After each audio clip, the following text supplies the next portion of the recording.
During his last visit to the US, Amilcar Cabral asked the African Information Service to organize a small meeting with some of the revolutionary freedom fighters who were struggling for freedom in the United States.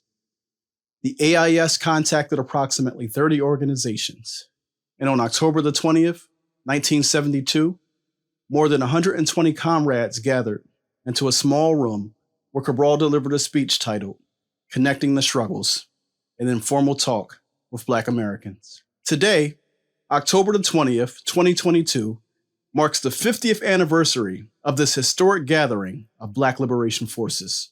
In today's commemoration program, we've asked some of the current generation of freedom fighters to reflect on the significance of this historical meeting, what it meant for us then, what it means for us now, and what it means for our future. Viva la Revolución, and long live the spirit of Amilcar Cabral.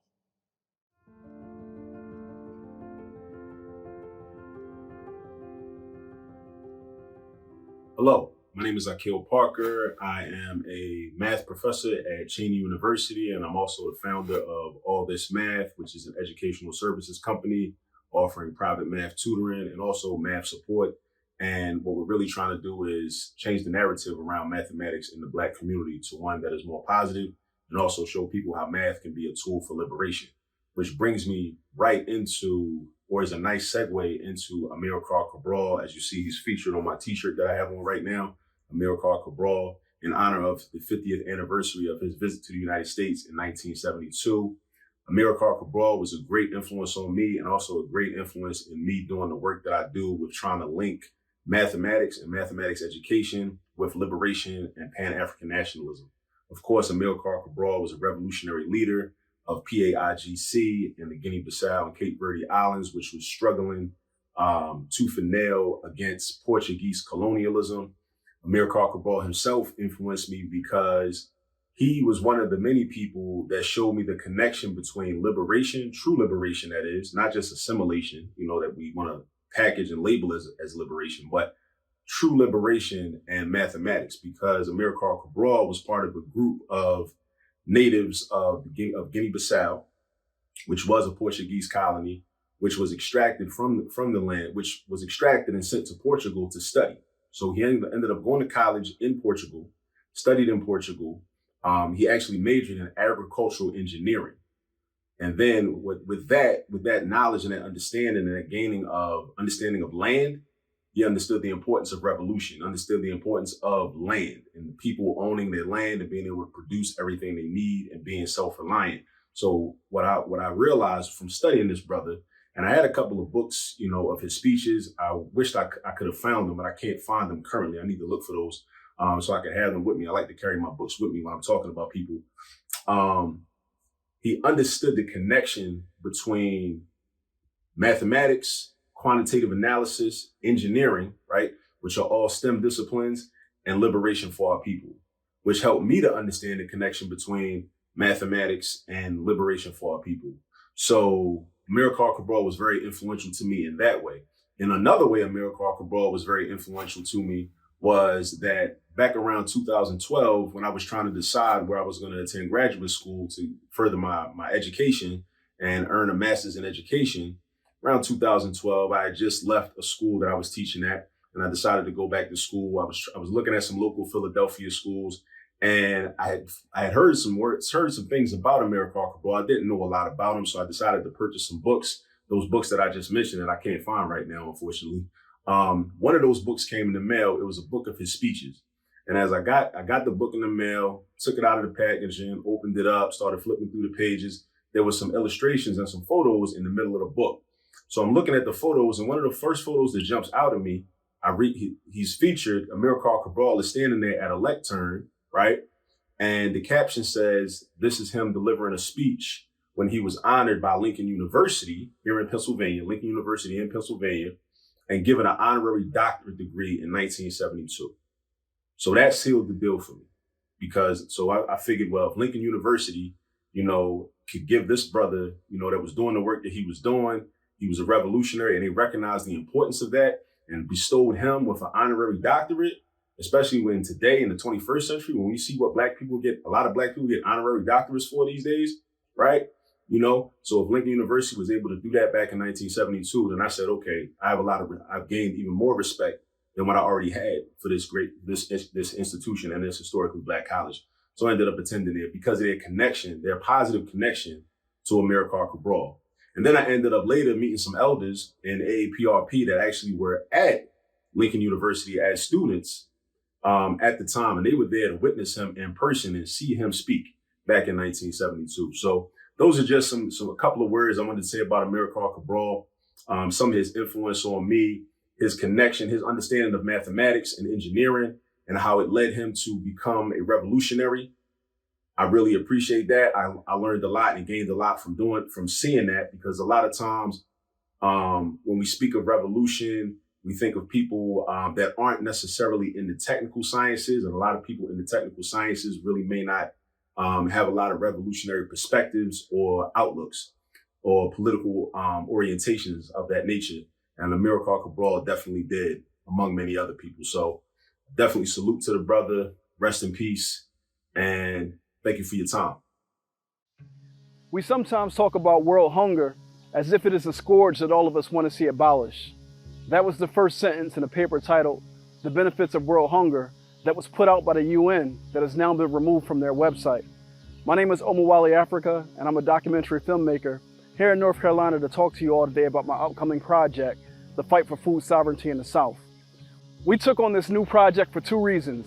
One, to expose the fact that Black America is losing land at an unprecedented rate, and two, to inspire a new generation to come back south and reclaim the land. Without land, we cannot feed ourselves, and if we cannot feed ourselves, it's impossible to free ourselves. Land, power, and independence are inextricably linked.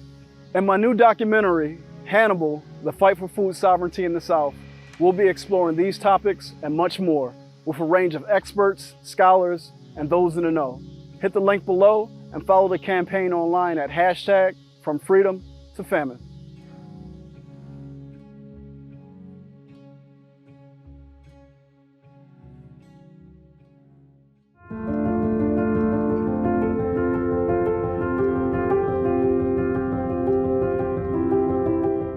I'm here today, family, for a live fireside chat with our brother and comrade, Imani Umoja, who is actually located in Guinea-Bissau. And we're going to be having a conversation about this 50th anniversary / commemoration of Amilcar Cabral's visit to the U.S. to connect with the Black Liberation Forces here on October 20th, 1972. So, brother Imani, how are you today, my brother? Me, I'm like a continuer of the ideas of Amilcar Cabral. I'm like the African Party of Independence of Guinea, Cape Verde. And I'm like the revolutionary Pan-Africanist to continue the works of Cabral. So in other words, we're ready for revolution. I'm glad to hear that, my brother. And how you doing today, my brother and comrade? I would say the same. I'm in good spirits. I'm energized. I'm confident, and I believe in our full victory in our lifetime. Well, that's the most important thing. If you believe it, you be faithful to it for the rest of your life, and you have eternal life. Absolutely. So we wish you all the best of health. Absolutely. Appreciate that. So, as you know, this is a significant moment in our history that we are looking to commemorate. Amilcar Cabral, his visit to the U.S. in 1972, October 20th, 1972, to connect with the forces here and to leave us with a message, right, to intensify the struggle here in the U.S., because by intensifying our work here, that would be one of the greatest things that we could do to support the work that was being done on the continent in the aims of liberation. So it was brought to my attention that back in the late 80s, you actually repatriated to the continent and have been living and working on the ground in Guinea-Bissau since then. So let's start there. Amilcar Cabral, what exactly did he mean to you as a young revolutionary from the United States of America? And what was it that inspired you to repatriate from the United States of America to Guinea-Bissau? First of all, go back a little bit where you started. I see you got a book of Malcolm X behind you. And to let our comrades who are watching us know that Amilcar Cabral had contact with Malcolm X When Malcolm X went to the second meeting of the heads of states of African countries for the second meeting of the Organization of African Unity, which was held in Cairo, Egypt, they had a couple of meetings with Cabral. In fact, they hung out like comrades. They went to go meet with Gabriel Nasser together. And then later on, Malcolm X went to Conakry to meet with Sekou Touré and the Democratic Party of the African Democratic Revolution. And that's where the PIGC had its main base. So they had a number of relationships. In fact, I had an opportunity to see one of those old film reels of them together. When I went to Detroit, I was surprised by my comrade Paul Lee. He showed that to me. And I've been trying to get him to give us a digitized form of that, but I haven't been successful. Maybe some of y'all can be successful and get that. We need that. Okay. The next contact he had with Cabral had been to the U.S. several times. 62, I think it was in 69, meeting with the United Nations. And he had contact with Eldridge Cleaver and some of the comrades of the Black Panther Party who were based in Algeria in the middle of the 1960s. Cabral used to go to Algeria all the time because Algeria was giving base for all the revolutionary movements in the world. In fact, Cabral used to call Algeria the Mecca of the African Revolution. He also had contact with Kwame Ture, who was born with the name of Stokely Carmichael. Kwame Ture moved to Guinea-Conakry in 1969, and that's where the PIGC had its main base. So they used to have a number of discussions there.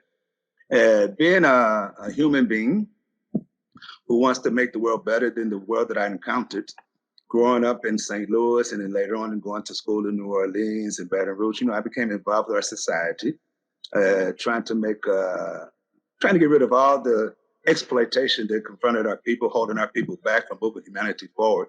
Things like anti-police brutality, voter registration, involved with the anti-apartheid movement, the African support movements, and end up becoming the president of the student associations in Xavier University, and then became elected as the national president of the National Organization of Black University and College Students.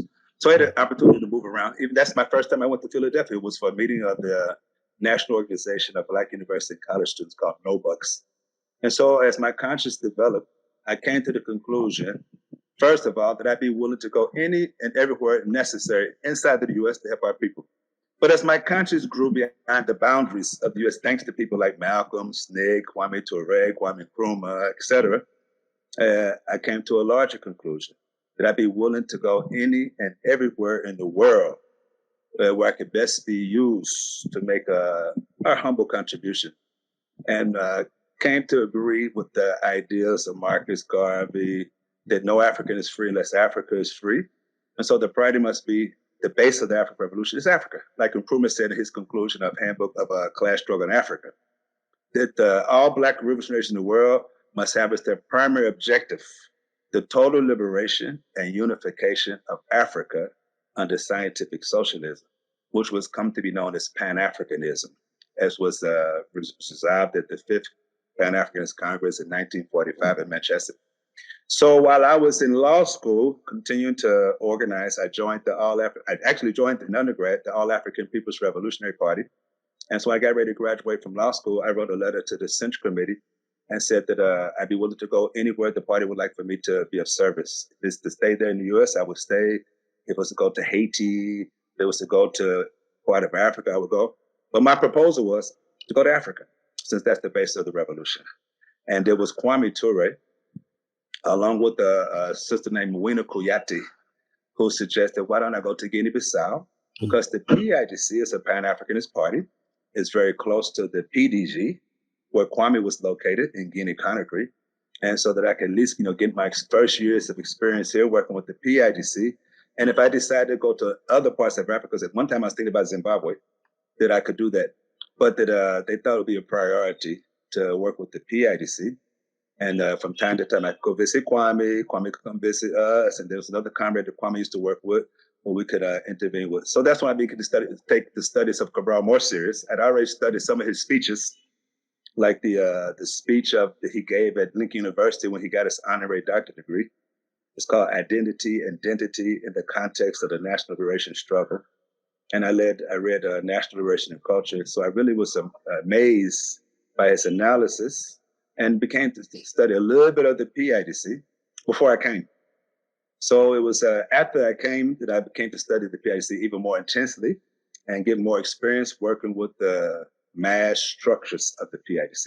And just as a little footnote, after I graduated from law school, I decided to do a little work in the communities. I'd been doing the temporary work, with the anti-police brutality coalitions, the housing organizations. In fact, I spent a year working with housing organizations in the projects of New Orleans, like Lafayette projects, like Angola projects, Algiers projects, and began to work with a regional organization called the Gulf Coast Tenant Leadership Development Project, which was based in Gulfport, Mississippi. And that gave me more of the experience of working daily, day and night with our people, our humble people, and learned so much from that. And so that experience really helped me a whole lot when I came to Guinea-Bissau, because the PIDC is just that. It's a mass organization. It has its structures in the villages, in the neighborhoods. When it was a party state, they had them at the work sites, at the schools, everywhere, radio programs, etc.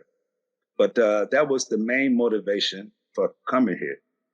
The motivation began to develop as I began to become even more conscious and amazed by the courage of our people. Those humble people who sometimes don't have shoes to wear, maybe might eat once or twice a day, but who had enough consciousness to get involved in this mass party and organize a mass war against the NATO forces, the North Atlantic Treaty Organizations, which is mainly dominated by the United States of America, along with the Western European capitalist countries. Because they were the ones who fought against the people of Guinea-Bissau, and it was the PIDC, the African Party of Independence of Guinea and Cape Verde, with those masses, women, children, youth, men and women organized, that defeated these forces based upon our culture, motivated by our culture. And I was just overwhelmed. I came to realize that we were doing a lot, on the ground in New Orleans and in Mississippi and St. Louis, Philadelphia, and those places, confronting with the racist cops and confronting against those who were exploiting our people in the housing projects. We were doing a lot.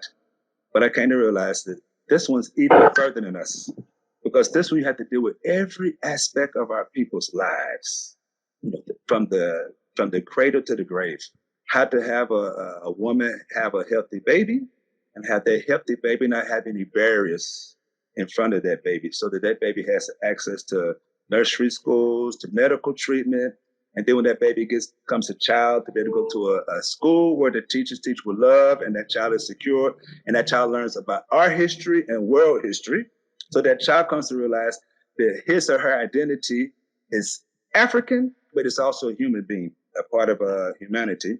And then now to be able to have to deal with when the workers are working, how do they get paid just wages, and how you have to deal with any types of natural catastrophes that might confront our societies, and how to deal with education for the mass of our people, and how to deal with make sure everybody has access to clothing and housing, every aspect, justice, so that when somebody is a victim of injustice, that they're able to have justice served. So with this party, I came to realize that what Cabral said, it had so much more meaning to me. He said that all people have culture, and the cultures have different manifestations, economically, politically, culturally, etc. But if you want to look for the politically organized manifestation of our people's culture, it's the liberation movement. And I came to realize how true that was. Now, when I came here, it was a party state. It was only one party, a mass party, that controlled the state. So that the comrades who are in the villages and in the neighborhoods are able to be involved in the conception of our society, the vision that we have for our society, and then to make democratic decisions and actually implement or execute those decisions ourselves, and then make sure we consolidate those decisions. That I came to realize that I was living among many heroes and heroines. And so I became so humble and just wanted to learn from them. And fortunately, I've had the opportunity to learn a whole lot from these people, from our people. Nice. So you what year was it when you arrived in Guinea-Bissau? I arrived on the 24th of September, 1988. Wow. Mm-hmm. I graduated from law school on the 14th of May, the same year. I took my bar exam in July and my multi-state ethnic exam in August. And so in September, some of my comrades came together. Everybody knew I was a revolutionary. In fact, some people said I would not graduate from law school because I was a revolutionary. Some thought I would never even get accepted to law school because I was a revolutionary when I was in college. So they came together, organized a little party, and raised a few funds, enough for me to get from Baton Rouge, Louisiana to St. Louis to say goodbye to my mother and father, sisters and brothers. And there too, we had a couple of Pan-Africanist comrades organizing the All-African People's Revolutionary Party. We had a little get together and they raised about $300. And I used the credit card. You know, when you graduate from law school or from undergrad, a lot of times they give these applications for a credit card. So they gave me the opportunity to get a credit card for $1,000. I used $800 of that to pay for my plane ticket. I had a good comrade sister Pan-Africanist, who was living in New York, who had those travel agents programs on her computer. And she had a hookup with a sister who worked with Air Freak, who was working in Nigeria. So she sent my $800 to Nigeria through a businessman who converted it to Naira, which is the currency in Nigeria. And he took that money and gave it to the sister, who gave me a round trip ticket from Lagos to New York. So I just used the return part, go from New York and got off the plane in Senegal. Yeah. By the time I got from Senegal, now I stayed there a night and came by car. I arrived into northern Guinea-Bissau in a place called San Domingos on the 24th of September. Now, the 24th of September also is the anniversary of the unilateral proclamation of independence by the National People's Assembly that the PIDC organized. Differently than other countries. For example, Nigeria, when they were carrying out their glorious armed struggle, after they defeated the French, they had a provisional government outside of Nigeria. It was the provisional government that proclaimed, after they did a referendum, they proclaimed independence. But Guinea-Bissau, we never had a provisional government. What the party did was every time it would liberate a part of Guinea-Bissau, it would put in its administration, the schools, the clinics, the judicial committees. And now I want you to make note now, at this time, 99% of the people in Guinea-Bissau were illiterate. They couldn't read or write, but they're very intelligent. So they already had what you consider to be the nucleus of a state from the first year of the armed struggle, 1963, up until 1972. So in 72, they did a voter registration drive, a census, and then they elected 420 regional councilors.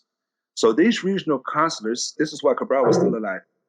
If you read his last message, they call it the New Year's message of 1973.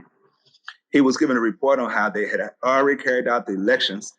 And now the first historical meeting of this National People's Assembly will, from those 420 regional councilors, they will elect the deputies, who a certain percentage came from the party, but certain percentages came from the general population. And it's these deputies that were to meet to approve the Constitution, to create the structures of the National People's Assembly, who will be the president of the National Assembly, the vice president, 2 secretaries. And then that president of the National Assembly, on the following day, the 24th of September, proclaimed the existence of the state of Guinea-Bissau.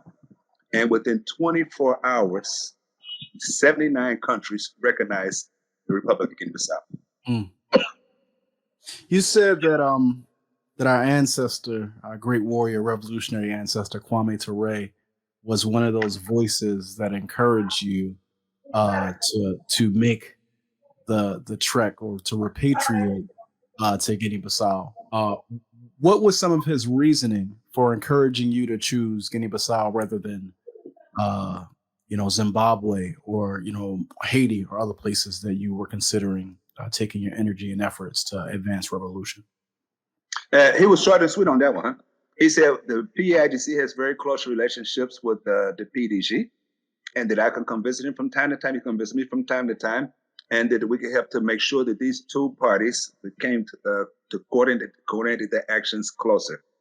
The second thing he told me was also that was actually Comrade Mawina, who was on the telephone conversation with us at the same time, who said that, well, if you go to Zimbabwe with all the bureaucracy there, you don't really know anybody there, maybe a serious struggle. But in Guinea-Bissau, we have a comrade named Sekou Mbaki, who's already teaching, You could stay with him until you get your own place, and he help you get a job teaching. Nice. So that was his main rationale at first. But I want you to know that after I was here for about 9 months, I went to visit him in Guinea-Conakry. We had more extensive meetings there. And I went back again in 93, and then he came here in 1993. So he had an opportunity to go through the structures of the PIDC, both in the South as well as inside the country. And we decided, not that we decided, we became more conscious of the urgency of tightening up this political coordination among the PIDC, the PDG, and other revolutionary parties in Africa, like Kwame Nkrumah and Cabral envisioned. Yeah.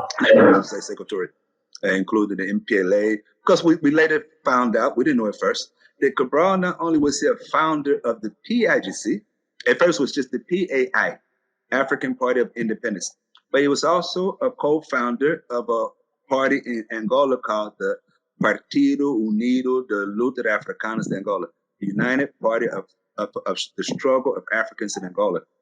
This party came together with a couple other movements and even the nucleus of the Communist Party of Angola, and they're the ones who founded the Popular Movement for the Liberation of Angola in 1956, the same year that the PIDC was founded.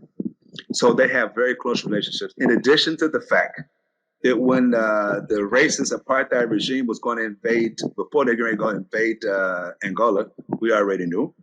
And so it was the PIDC who sent in some of their fighters, some of their strugglers, with a sophisticated weapon called Strela, where you can hold it on your shoulder and shoot down a jet. And so that would prohibit the racist South African regime for having their bombs interrupt the proclamation of independence by the MPLA. Because at the same time, you also had UNITA and FNLA, which was supported by the racist regime of South Africa and the capitalist United States, as well as the neo-colonial regime in Zaire, led by Mobutu Sese Seko, that one of the worst Africans in the world, the one who killed Lumumba. So they're really grateful to the PIDC for this. And also they coordinate armed struggle together, along with Frelimo, the Liberation Front for Mozambique, and the Committee for the Liberation of Saint Tome, which later changed its name to the Movement for the Liberation of Saint Tome and Principe, MSTP, the Movement for Liberation, MLSTP. So you have this coordinated, this Pan-African structure already coordinated armed struggles. So we knew that if we became more intensely involved with them, which is the worst nightmare for our enemies, I'm sure some of you all who are watching know this, that the capitalists in the Western Hemisphere, particularly Western Europe and Northern America, Canada and US, they said that the greatest threat to their security of the capitalists is when Africans in Africa link up with Africans outside of Africa. Now, from the FBI, of course, they said it more specifically, that when Africa, they call them Black Americans link up with African Africa, oh, that's the worst nightmare, because that's where they get all their natural resources from Africa. So now when we link up together, Africa becomes the base for us. Then, for example, when you have, all the time you have Africans being killed by police in the United States. If the police kill an African in the United States and Africa's United Voice says, okay, we're going to do a boycott against you for a week because you did this, that'll close down a lot of industries because they need all of our resources. When you have a strong, like Malcolm used to say all the time, like Marcus Garvey said, when you have a strong, unified Africa, Africans will be more respected in the world. So our enemies will be more afraid of you. So they don't want to see us organized, especially not together. Yeah, talk that for a second, because one of the conversations that we had in preparation to do this commemorative event with a solid brother out of Jackson, Mississippi, Brother Kali Akuno of Cooperation Jackson. And one of the things that he mentioned was that during the period of the 80s was where we saw, the height of Pan-African organizing, where forces here in the U.S., the party structure here in the U.S. was able to connect and build the party structure, the liberation structure on the continent. But following that period, it seemed like that form of connecting, right, with the forces here in the States versus the forces on the continent, that ability to connect party to party had dwindled like over time. So I guess my question becomes, for a young person today who wants to fight for revolution and wants to advance African liberation, if they wanted to come to the continent to get involved, or come to Guinea-Bissau to get involved, or Zimbabwe, like, what would be your message to that young person? My message for any comrade who wants to come with, regardless of your age, because like Malcolm used to say, if you're 15 years old but you're afraid, then you're an old person. But if you're 80 years old and you're ready for revolution, then you're a young person. But any person who is honest and wants to help the African revolution, which is helping humanity, I think the first thing to do is to humble ourselves, to study. And when we study, if we come to the level of consciousness that our service will be better rendered in Africa itself, then I would like to suggest that you join a party. For example, if you want to go to Zimbabwe, you would join the ZANU PF, be a part of that party, so you learn from our people there, because you got a lot of experience there. You got the ZANU was founded in 1965 or 64 and started its own struggle in 65. And you had ZANU, you had ZAPU. And so they had to learn a whole lot from each other. Their level of culture developed collectively. And you have a lot to learn from them. But then you also make your contributions. Like, for example, you with your skills in mass media, being able to do videos like this, you've been helping so much. And in reference to the analysis from our brother comrade in Jackson, Mississippi, I would like to add just a little bit to that. I don't think that it was as simple as being, at the height of his struggle in the 1980s and then doing that. I think it's a lack of information. Our enemy realized that they made a mistake in the 1960s. I forgot the man's name who used to be the first chairman of the board of NBC. I think his name was Silver Smith or Silver thing or something like that. At his resignation dinner, he said, "I don't have many regrets, but the only thing I do regret was that I put Stokely Carmichael on the evening news screaming Black Power and talking against Zionism. If he had to do it again, he would not allow the images of Stokely Carmichael to be seen in the living rooms and the dinner tables of the citizens of the United States." And so they learned from that. Malcolm used to say it too. He said, you got to be careful with the media. They'll take a few words out of your mouth and have you say something you didn't say. So what they realized was they had to try to keep us ignorant, excuse the expression, keep us blind about what's going on in the world. Because even in Philadelphia, you might not know what's going on in other parts of Cheney, for example, Cheney, Pennsylvania, or you might not know what's going on in D.C. Or if you're in D.C., in the north part of D.C., you know what's going on in the south part of D.C. So let alone to know what's going on in Africa. Yeah. And most of the college students, I've done this experiment many times. I've gone to colleges and universities in the U.S. and we're going to where they're gathered. They're in the cafeteria or the dormitories. And I would take up a map of the world and I'd pull out a $20 bill. I said, I get this $20 if you could tell the names of 10 countries in Africa and what is their capital? Zimbabwe, Nigeria. They can't do it. Whereas here in Gambia, I went to a graduation ceremony for the youth, the children who were graduating from nursery school.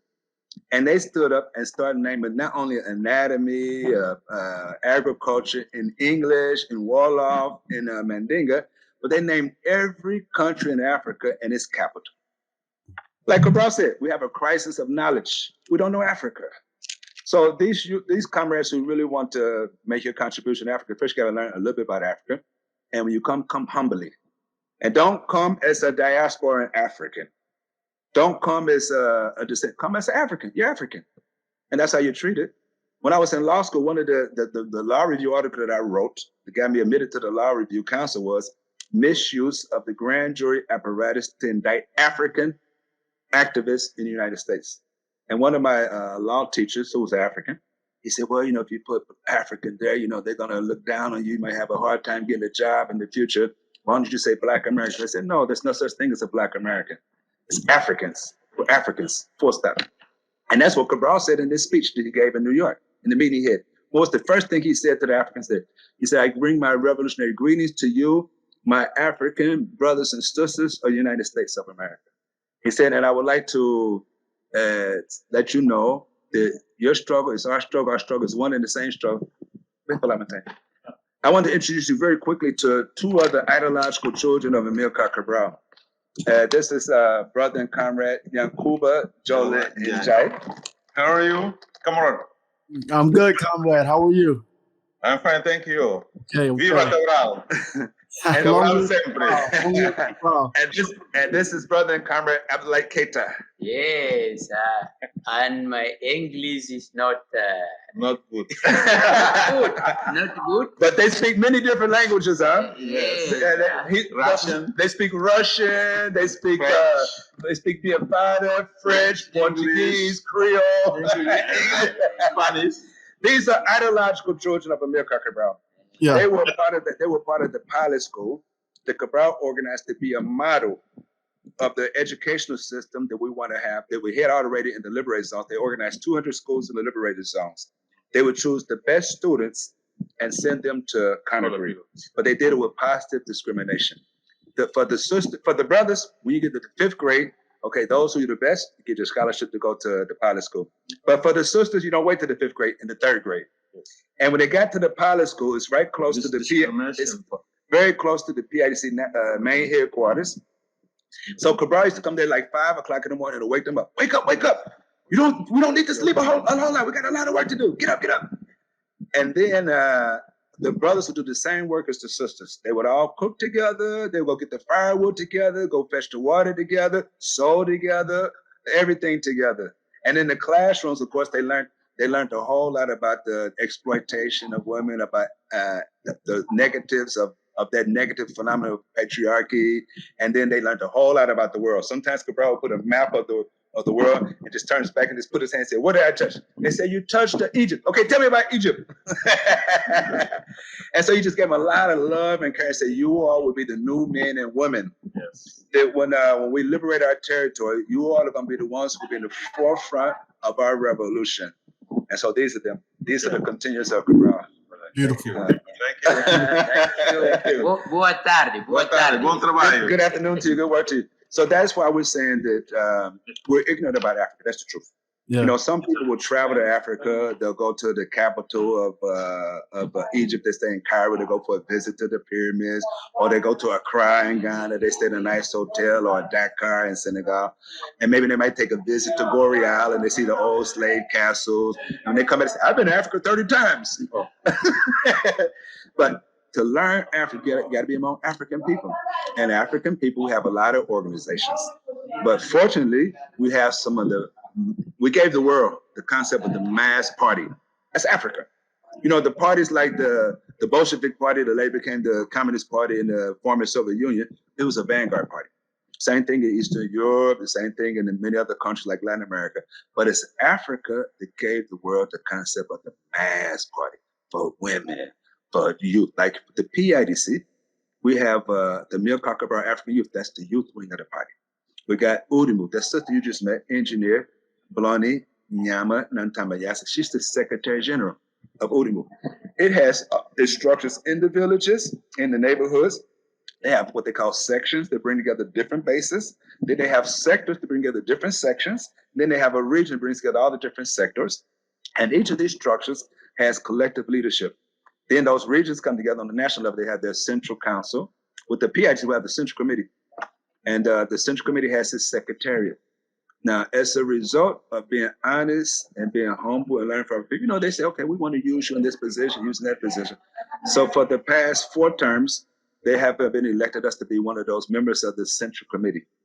And recently we got promoted to another position, the national secretariat of the PIDC, in the department dealing with social communications, cadre training, political training, and documentation. And so we're in charge of making sure that we continue that political, ideological training among our militants, among our people, as well as with the youth organization, reaching out to the youth of society to have them come and go to where they're at and help them with political education, cultural education, and to transform ourselves. So I come to the conclusion, to respond to your question, I came to the conclusion that if you really want to have a unified society, this is what I've learned. When you have unified, you have to have a vehicle. There are different vehicles. There are fronts, there are coalitions, there are elite parties, there are popular parties, there are mass parties, and there are mass revolutionary parties. All of them are good. But from our conception, from our perspective, the most superior is the mass revolutionary party. where the mass of the people were there. Those who sweep the streets, those who are guards, those who are teachers, the nuclear scientists, the journalists, everybody. This party has to have an ideology. And where does the ideology come from? As Cabral taught us, it comes from our culture. Let me ask you this question. You departed in 1988, never to return to the U.S., which is a beautiful thing. I know that revolution is something that is practical, and it has to be made practical for the people. So, what are some of the practical programs that are now happening on the ground that continue to advance the work of liberation? Okay, but I want you said that I never returned. That's not to say that I never went to the United States to live. But Okay. I've been there about 17 times. Okay. I was just there about 3 months ago in the month of May to help bury my younger brother. Okay. And other times I've been there. I even went to Philadelphia to do what we call recruitment drives, to give presentations on the college campuses like at Temple, University of Pennsylvania, Cheney State University, Lincoln University, the place where Cabral received his honorary doctorate degree, that same place that Kwame Nkrumah attended. And I still have relationships with them. In fact, I'm talking with a professor at Lincoln University about doing a course there on Amilcar Cabral. Nice. But I've been to just about all the major areas of the United States, from Mississippi to Louisiana to Chicago, St. Louis, California, Texas, all over the place. Yeah. In terms of practical things, because revolution is practical. Revolution means make sense of the historical moment, to transform the negative into the positive, to make sure that we transform economically, but we have to transform our people's thinking. Because right now, a lot of our people are still overly influenced by capitalist media. And it just wastes our time. It puts a lot of curse words, everything irrelevant, instead of really focusing on what's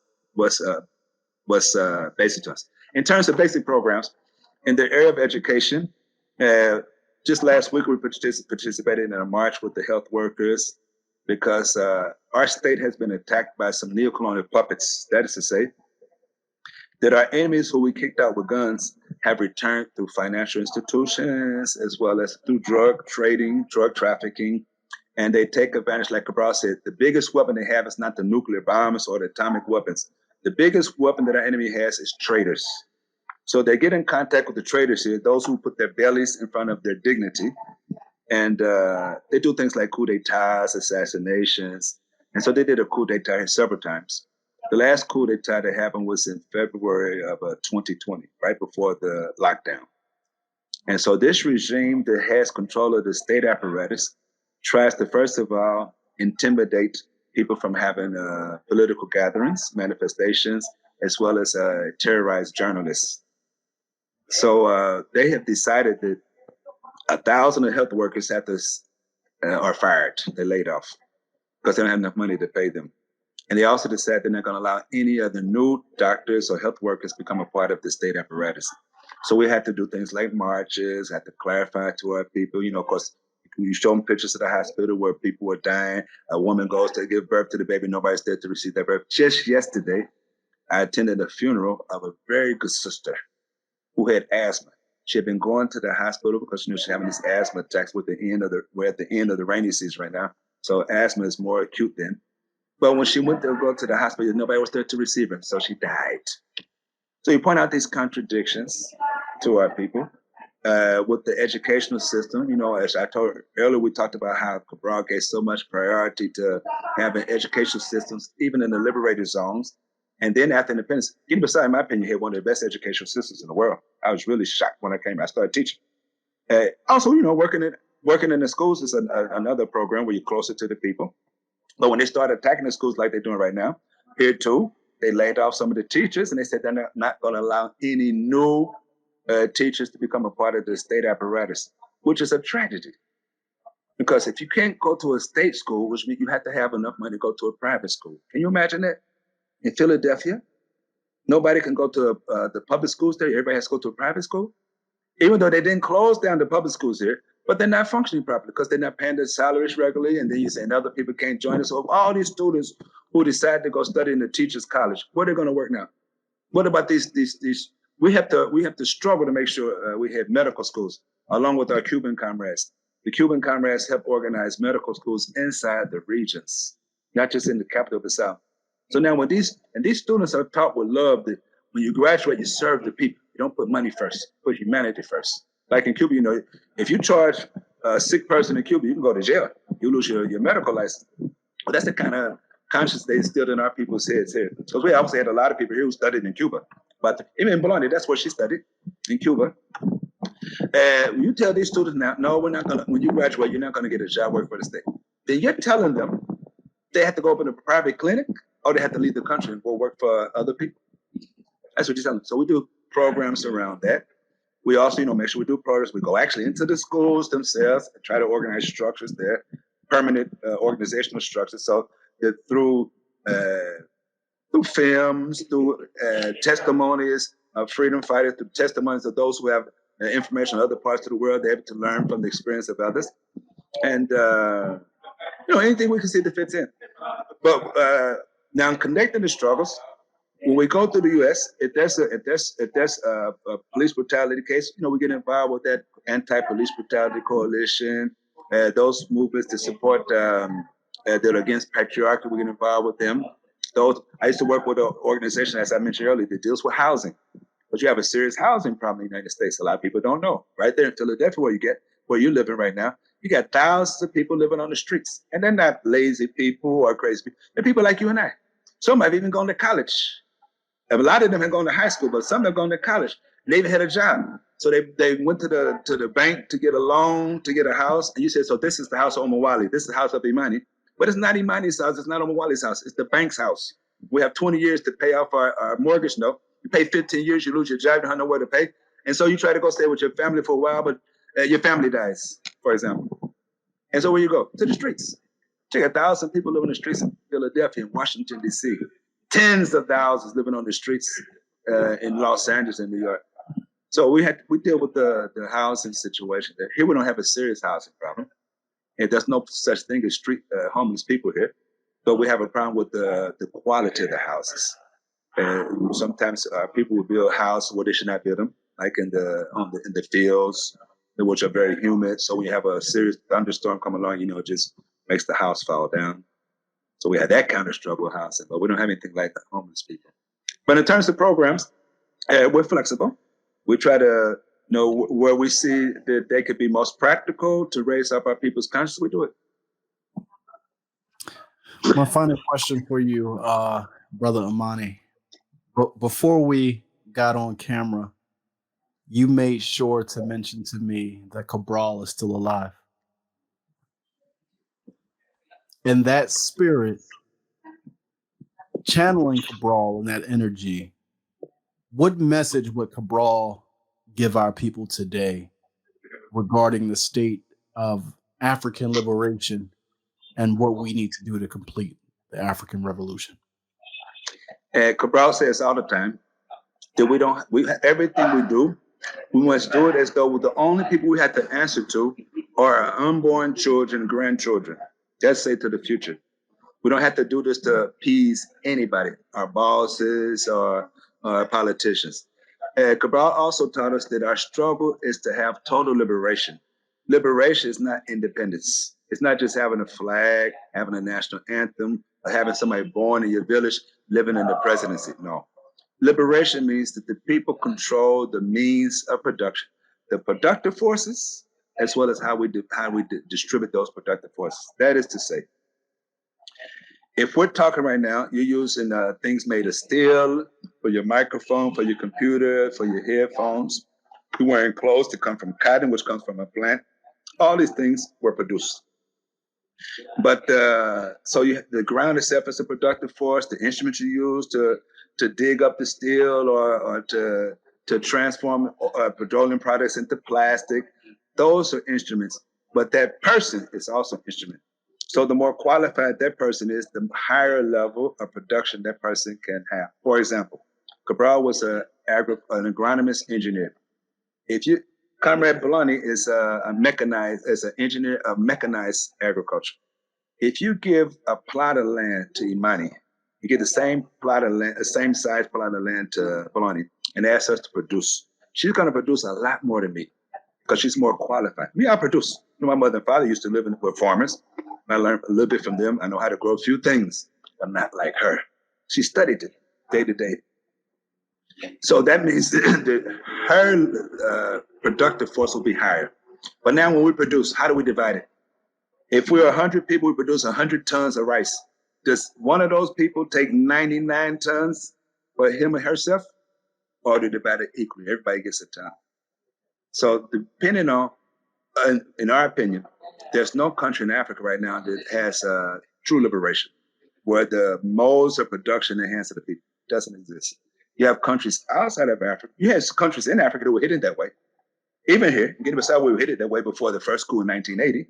After just 6 years of taking over the state apparatus, we were moving, building factories to resolve the problems of our people, making sure that the agriculture engineers that we trained were in the fields working with the peasants to produce better, produce more, as well as factories to deal with every aspect of our life: beds, clothes, shoes, cars, etc.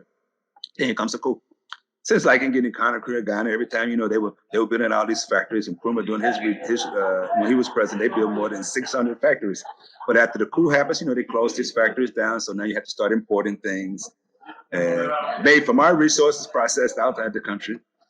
So real liberation is when we control these means of production and we control the productive force. And it depends on the consciousness of those who are leaders, who are part of that regime that's dividing up these resources. So Cabral would say, no, as I told you before, we're not liberated yet. To liberate, we have to make sure we continue to raise the conscious level of our people inside of the mass organization. Everybody must be honest. And if you don't do anything, you're enemy of our people. You got to keep on doing it. And Cabral, of course, will give priority to political coordination among those instruments that already exist. Like, for example, the MPLA that he have co-founded has 5 million militants. The youth wing of the MPLA has 2,800,000 militants. The women's organization, OMA, the Organization of Women of Angola, the Organization of Women of Angola, has 2,500,000 militants. That's just one country of about 28 million people. But you got similar in other parts, in Mozambique with Frelimo, and Zimbabwe with ZANU, et cetera, et cetera. Cabral, I'm sure, will be in the forefront of political coordination of these parties. And I'm sure that Cabral will be more intensely linked up with the revolutionary, particularly the African revolutionaries, who are not only in the U.S. I think the Africans in the U.S. make about 6% of our population of Africans in the world. We got about 1,200,000,000 Africans in Africa, but you got about 1 billion or something outside of Africa. Just in India alone, you got 200 million. In Brazil, you got about 100 and something million. You look at most of the countries in Southern America, 40%, 50% of the population African, but at least 90%.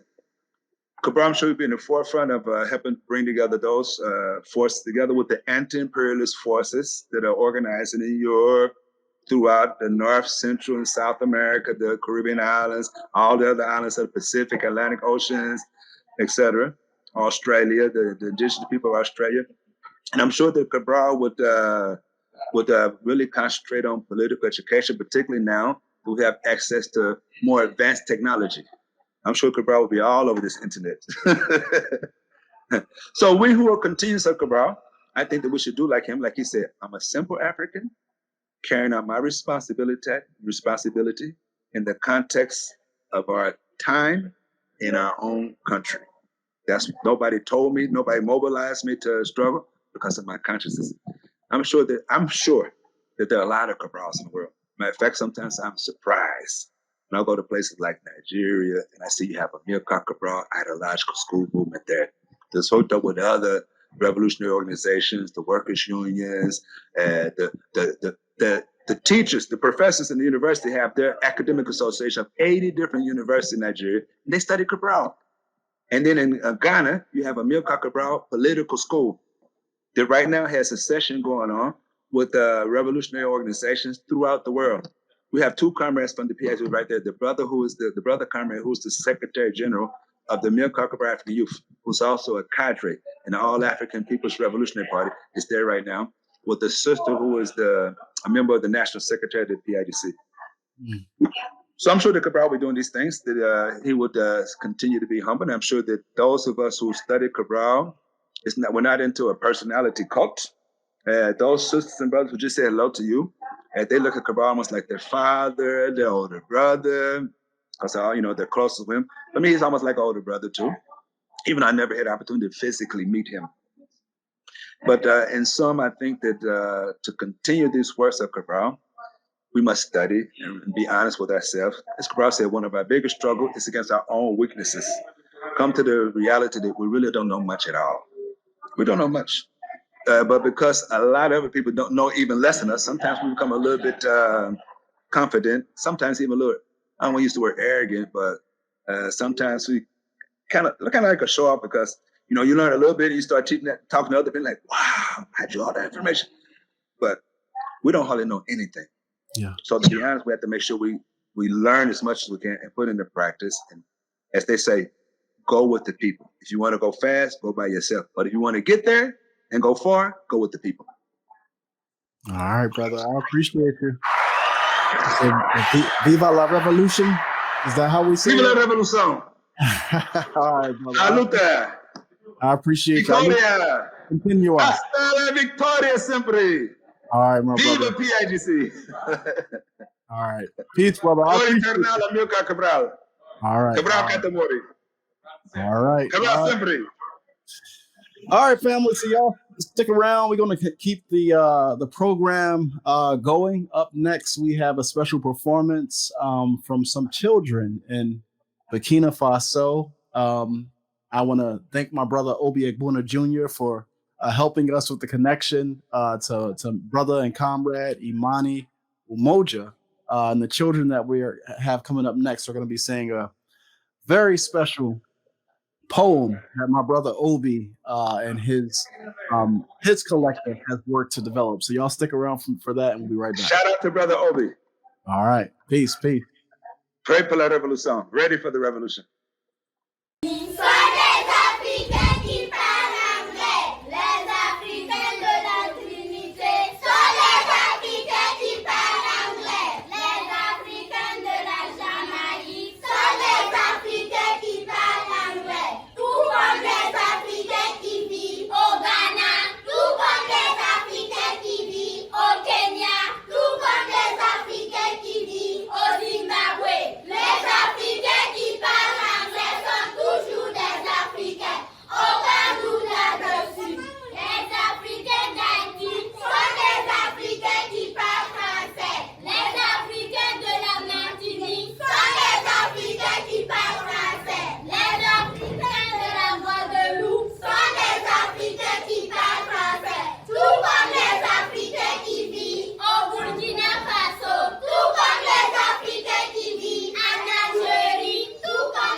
This is Dr. Oba Tashaka, and this is a statement in honor of Amilcar Cabral, the leader of the revolution in Guinea-Bissau and Cape Verde.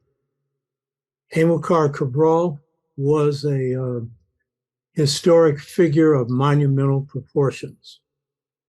In the world, many have ranked him, and I am one, and on the top as a leader, thinker, organizer, outranking any others in the 20th century, because Amilcar Cabral was successful in creating the best social structure analysis of any leader in the 20th century. His analysis of the ethnic groups in Guinea-Bissau and the way in which he could use that analysis to approach them for organizing was accurate and magnificent, and it was a product of work that he did in studying the agricultural system of Guinea. That was the pretext, and he used that as an agronomist to study the social structure, and that enabled him to shape an approach for organizing the armed struggle. Amilcar Cabral, in his own experience, underwent a transformation from the colonized mentality to the decolonized mentality, going through what myself and a brother named Bulanlela Wobogo have charted as the sixfold stages to mental freedom. And Cabral moved from the stage of assimilation to the stage of African consciousness and revolutionary consciousness. So part of his contribution to the liberation movement in Guinea-Bissau and Cape Verde was based on the fact that he himself had decolonized his own mindset. And that was a key precondition for creating an independent state in Guinea-Bissau and, in his hope, Cape Verde.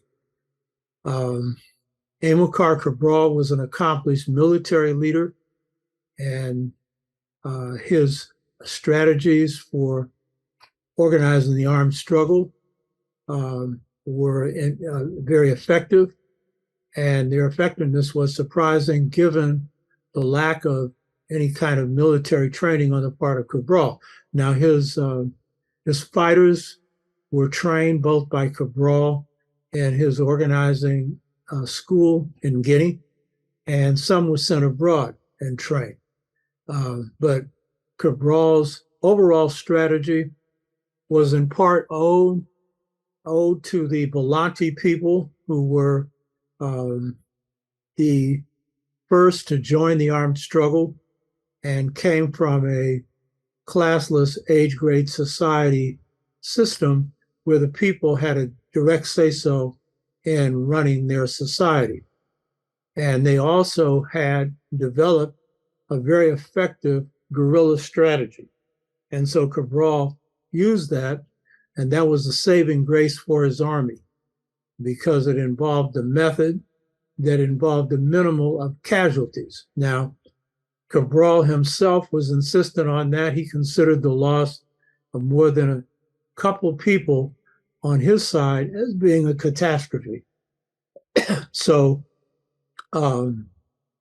his level of casualties for those who took part of the armed struggle was very low.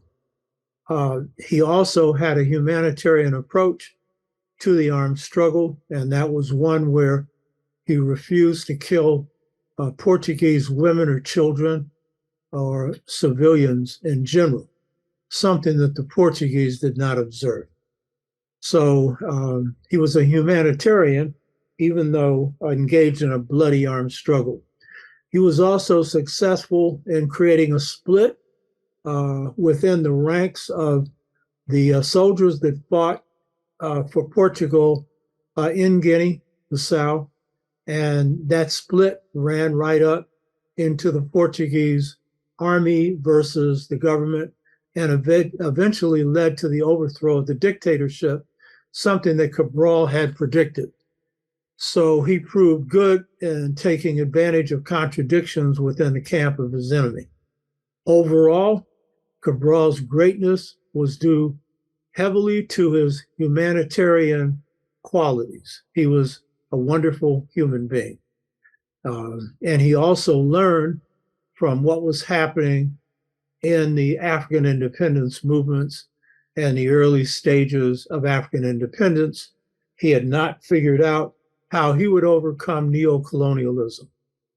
And he had not fully realized that the European nation state was the big enemy of Africa.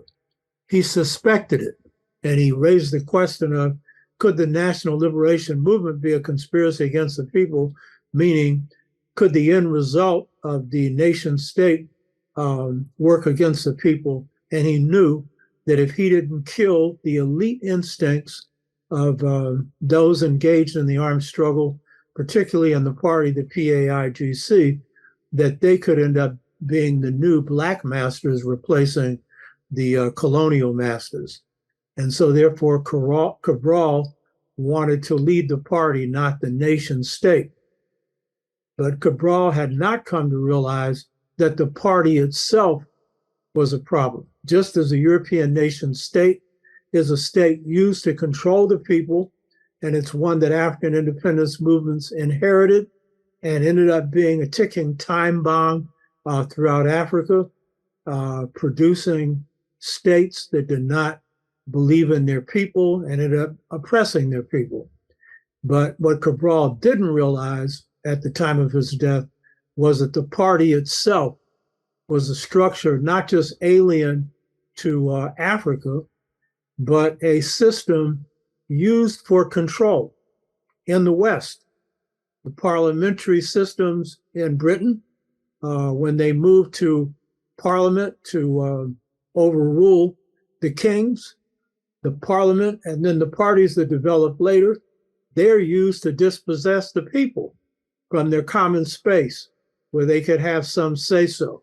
And in the United States, the political parties in the South and throughout the United States became the means for exercising power over the people and removing the people from having a say-so. And in the South, they never had one anyway. It was always a totalitarian system until Reconstruction, where Blacks had a say-so.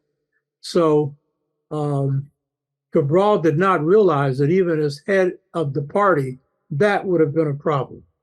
So I conclude by saying the best answer, and I don't think Cabral had fully appreciated what he had put in place, was the Volante social structure, where the people make the basic decisions. That was an innovation that the PAIGC signed off on, that the people would have major say-so at the village level over their lives. And the key thing would be over economics. And Cabral was an agronomist, and the villagers were agriculturalists. They were the best designed to run an agricultural economy with support coming from the national government. But that was also the best assurance against elite oppression and corruption, something that plagues Guinea-Bissau now. So I say in conclusion that Cabral was a great revolutionary. We can learn from him, and we can take this to the next level. Hotep.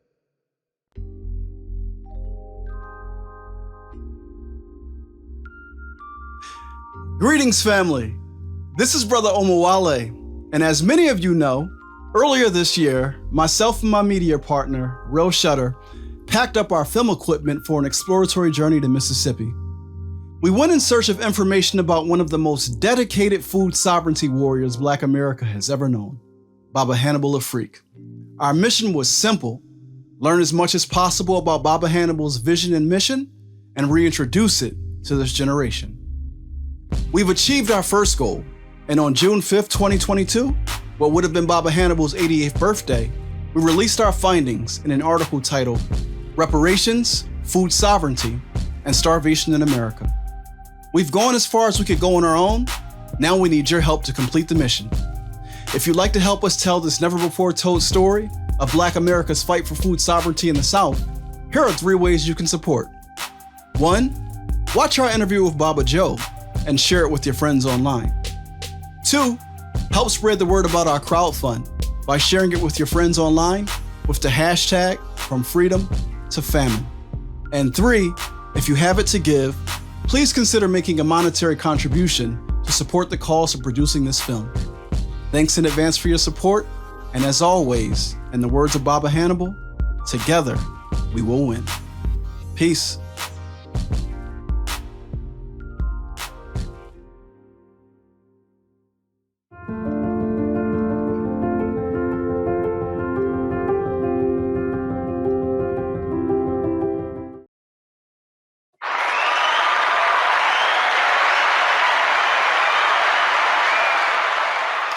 All right. Good afternoon, good morning, good evening to our African family from across the globe.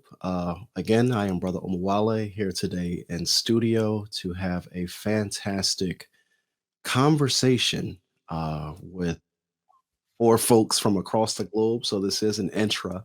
Is it intra or inter? Intercontinental or intracontinental? What is it when you go across borders? I think within borders is intracontinental. So across, I believe, is intercontinental. So we're going to have a fantastic intercontinental discussion commemorating this 50th anniversary.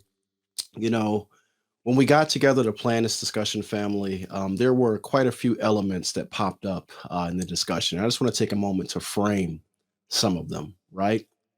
We said that during this commemoration, we would like to push for deeper connection. We would like to see a revival of Pan African organizing. We would like to affirm our collective African identity. We would like to clarify what exactly it is that we're fighting for.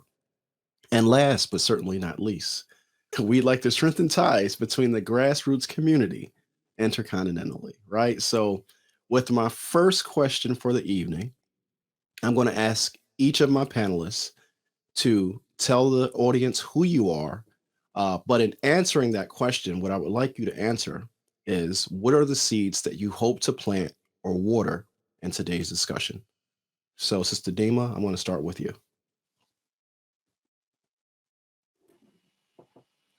Muskagro, family, peace and blessings. I greet you in my Nubian ancestors' tongue. My name is Dima Mahmoud.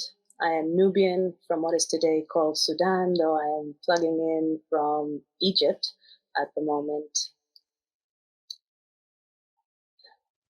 I give thanks to the space. I give thanks to the opportunity to be here. I give thanks to our ancestors for rising and guiding and connecting us at this rate. The seeds I'm coming in carrying, hoping to plant are seeds of truth, unity, and unconditional love for one another so that we may see each other for who we truly are, not what we've been told, not what we've been conditioned to believe. Thank you for the space. Ashe, Ashe. I'm going to pass the mic to my brother Sapiwe. I'm going to ask you the same question. Just go ahead and introduce yourself to the family, and then your intro. Just list what are the seeds that you hope to plant and or water in today's discussion. Abene, Insumna, Kumama. Thank you, greetings, and welcome in my ancestor tongue, Balanta. I'm Brasamada, also known as Sipiwe Baleka.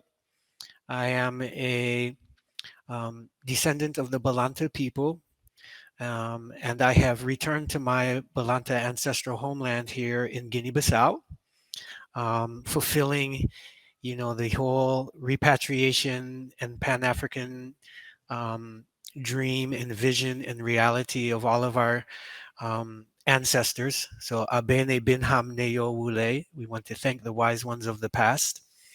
And today, I became conscious of the fact that today, October 20th, 2022, is the 50th anniversary of a very historic meeting between Amilcar Cabral and people of African descent in the United States. that were part of the liberation movement in the United States. And so my hope today is that by revisiting this historic meeting and this conversation, we deepen our connection across the Atlantic. We deepen our commitment to Pan-Africanism, and that knowledge and wisdom can emerge from this historic meeting that we can use today to advance the development of our creativity and our liberation. All right, Brother Sapiwe, thank you for that intro. Last but certainly not least, we're going to go over to my sister Neff. Neff, just go ahead and introduce yourself to the audience, and in your response, please do inform, right? What are the seeds that you hope to plant or water in today's discussion? Well, I'm deeply thankful for this opportunity to be here. And I'm giving thanks to the divine presence that's with us for this this commemoration. I am a sower of seeds that sprout. The primary role and function that I have in this life at this moment is farmer. And I am the mother of Tehuti Ma'at and a sacred wisdom keeper, a cosmic wisdom keeper. And the seed that I am watering and continuing to water, as we all are, is the seed of revolution with the waters of healing, liberation, restoration, elevation, and expansion, and unity. I am from Cabo Verde. Like Cabral, my mother and my father, my foremothers and forefathers are from these islands that are currently occupied on the west coast of the great continent of Africa. And I'm just thankful to be here to continue that legacy.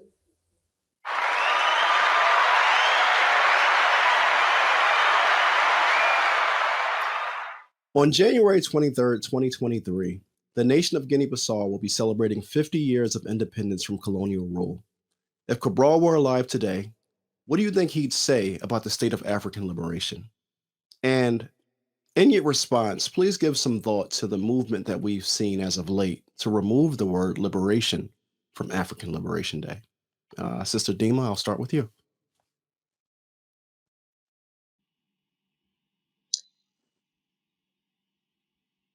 He'd say what he said before. Tell no lies, claim no easy victory. Tell no lies, and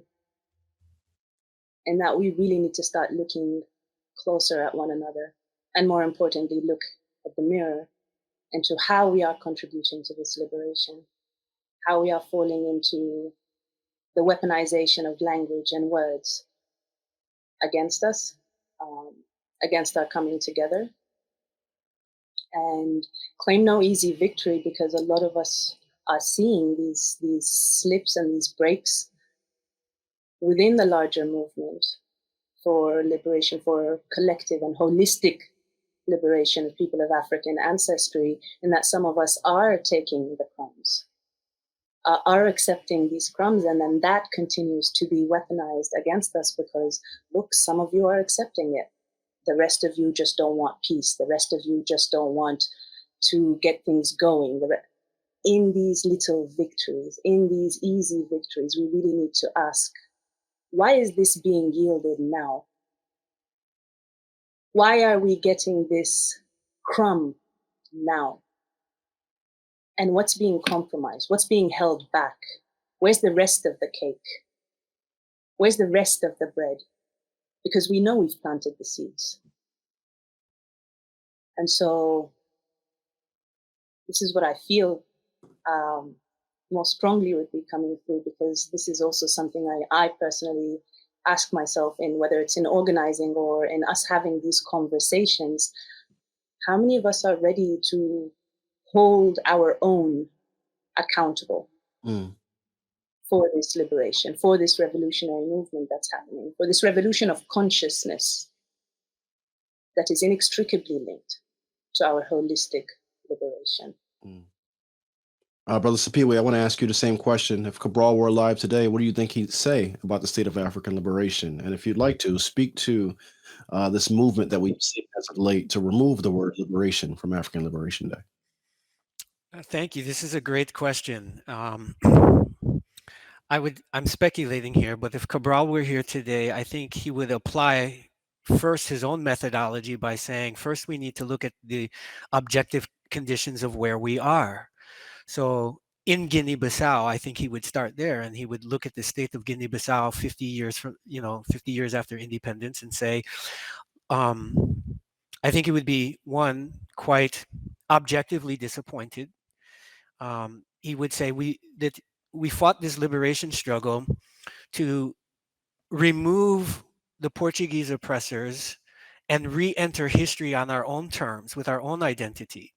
And if we look at this state right now, symbolically, instead of creating our own, we just moved into the former Portuguese palaces. So symbolically, in terms of the actual buildings and structures, we just entered them. We replaced the Portuguese oppressor with our own neocolonialists. Guinea-Bissau does not have a national language program that affirms the language of the people, right? The national language is still Portuguese. I think Cabral would say after 50 years, why haven't we changed this? Cabral was an agriculturalist. He would say, we still haven't established food sovereignty, right? We are still using the colonial marketing and networks. We are importing food. So I think he would take a systematic approach to analyze the state of Guinea-Bissau, and he would say that we have not achieved the nation building objectives that are cultural and agricultural and psychological. And then I think from there, he would use the Guinea-Bissau example to then look at the other countries, right? To see by comparison, right, what their status is. And I think across the board, in general, right, we are still suffering from a neocolonialism. We are still suffering from colonial borders and a mentality that doesn't have African unity to solve its problems, where we come up with a continental planned economy to bring that level of power to our people. So finally, I think if we're going to actually use what Cabral said on 50 years ago, October 20th, 50 years ago, when he was talking to African people in the United States, he said, I want to assure you that we are very conscious that all in this life concerning you concerns us. And at the very end of his presentation, he said, if I didn't have my obligations to Guinea-Bissau, I would very seriously consider coming here to join you. So a point that I've been making here in Guinea-Bissau is that the independence and liberation is not complete until the descendants of the prisoners of war that were taken from various parts of Africa, we call those descendants the African diaspora, until we are finally included and properly integrated into our ancestral fatherland and motherland, that the liberation, the independence is not, it's incomplete, because we are a unity, we are a whole, and we're still pretty much disconnected. So that's my speculation on what Cabral would say in response. We can't remove liberation until the independence is and the liberation is complete. All right. Brother Sapiwe, thank you for that answer. Sister Neff, I want to ask you the same question. Cabral were alive today, what do you think he'd say about the state of African liberation? And if you'd like to, in your response, you can, speak to this movement to remove the word liberation from African Liberation Day. Mm-hmm. That's it. Amilcar Cabral is alive today. And that is what I absolutely want to declare.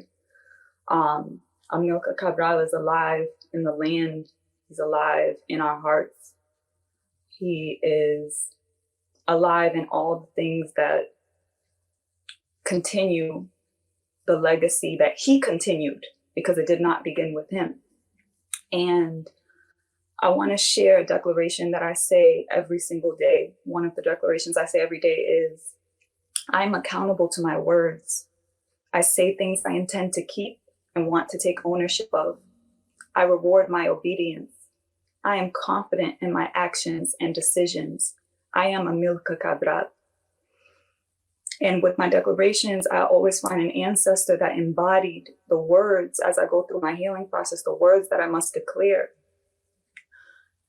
And Amilcar Cabral was for that declaration, because the embodiment and the courage to speak the truth, right? And to Sister Dima's quote of Cabral, because I am Amilcar Cabral, like, it's the same message.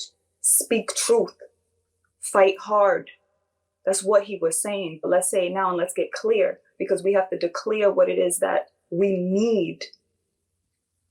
We must speak the truth, and we have to have the courage to do that. And obviously the battlefield, multifaceted as it is creating so much animosity around the possibility of truth. And I spoke to Brother Netta Ankh the other day, and he asked me the question about, like, what is the problem of truth within the illusions? And essentially coming around to the fact that the truth is unbelievable within the paradigm that we're in. Mm.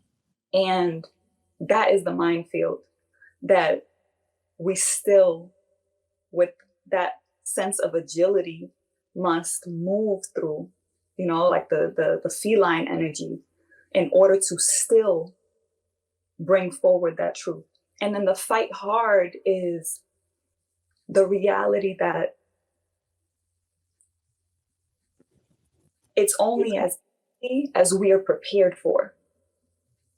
Repeat that again. It's only as easy as we have prepared for. So it's about the strengthening and the conditioning that determines, is it going to be hard or is it going to be easy? And the fact that he told us to fight hard, right? Claim no easy victories. There are many easy victories, but it's the challenge. To challenge yourself is to strengthen yourself. And that's really where he was pushing us to. Because that's how you strengthen your muscles. And a lot of times it's the intimidation of the challenge, So it's like, I'm just going to go here because this is what I feel I'm prepared for. But it's like, I'm prepared for this and I'm going to go further than what I prepared for, because I know that that's going to expand me. I know that that's going to challenge me. And that's what the message is. In terms of speaking to what our brother just shared about the current state of Guinea-Bissau, the current state of Cabo Verde is the same thing. It's the same reality. And I would say, while Amilcar Cabral, just to bring the equilibrium, is disappointed, he is also very proud. I will say Amilcar Cabral is proud of the fact that although I was born here, I just spent the last 3 years going back and learning from my father, who's a farmer, who his father was a farmer, and his father before him was a farmer, to return to the land, to learn the ways of how to cultivate that specific terrain and aspect of nature. So there's many things that are making him proud. He's proud of those of us who, in any way in which we do, embody his words and live it and make it a reality.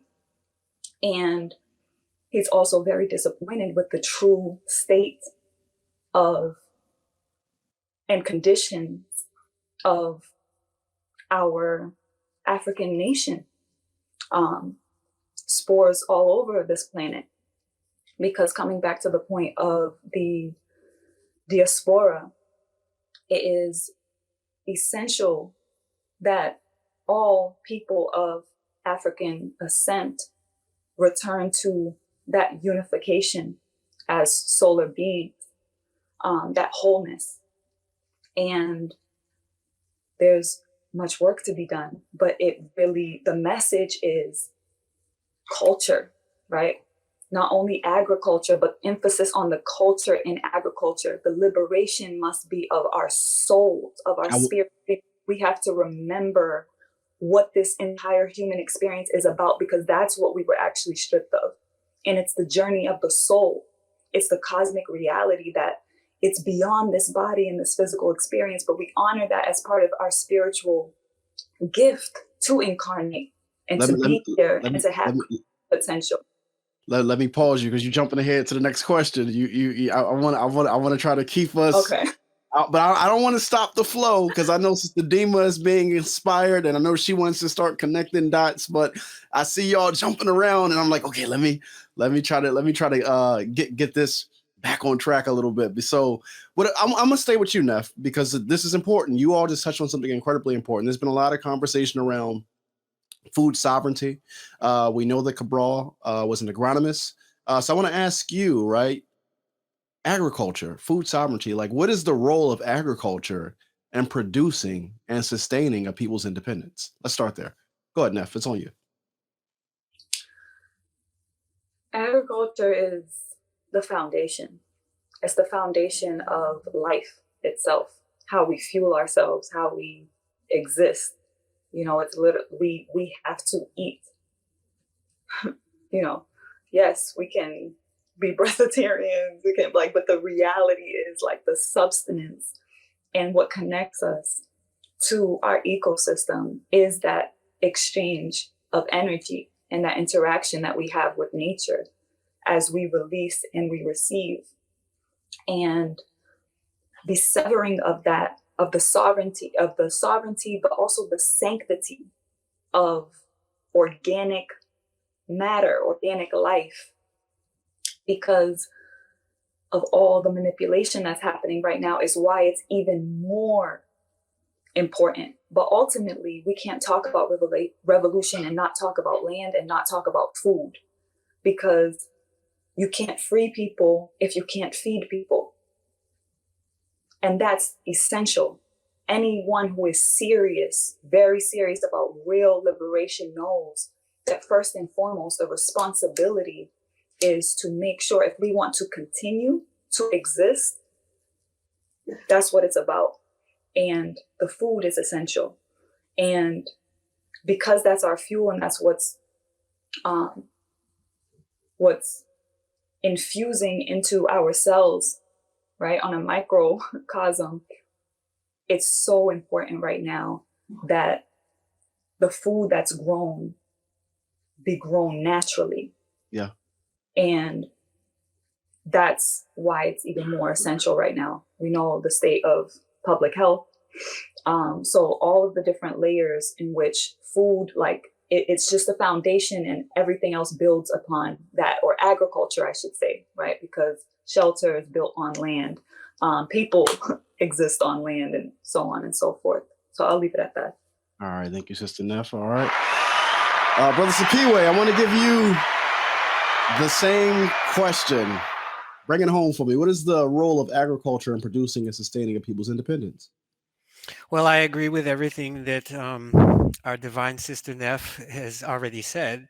And I would just simply add that from a collective standpoint, when we talk about food sovereignty, we're talking about organizing the human resources and the natural resources in some kind of planned economy. And the apparatus that every other people on the planet use for this is what we call the machinery of the state, a government. So if we're going to talk about land and we're going to talk about food sovereignty, it necessarily means that we're going to have a conversation about sovereign control of territory, which means governance, nationalism, independence. And I think that we shouldn't, the food sovereignty is intimately connected with the various questions of nationalism and how we proceed to have that control. And this is what Amilcar Cabral successfully led the people of Guinea-Bissau to achieve their state machinery and their government. And the question is our liberation movement that was contemporaneous at the same time, we didn't achieve that. So what do we need to do now to have the means? Because it's not, even though it's important for each individual to be able to go in their backyard or in their, grow food in their pots on their porch, whatever way you can do it. What we're really talking about is a planned economy, and that requires national apparatus. All right. Sister Dima, I'm going to ask you the same question. And if the spirit moves, feel free to tie in the dots before we move on to the next segment in the conversation. So same question. What is the role of agriculture in producing and sustaining a people's independence? The dots are already connected in that very question and in everything that's been said.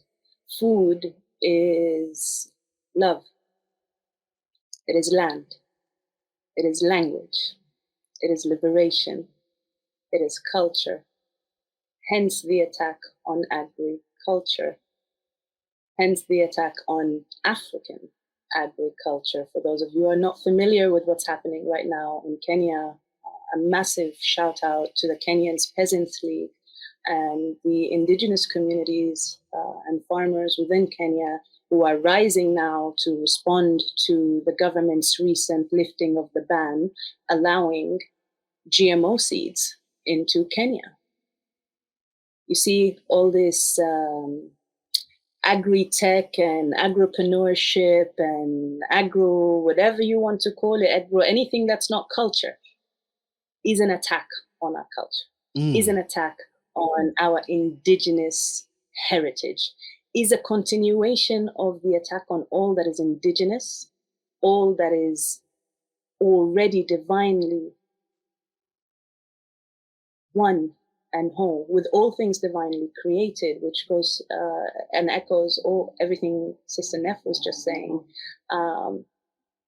It is that disconnect that is being manipulated and subconsciously conditioned into our minds for generations, in that our agricultural practices are primitive or are backwards.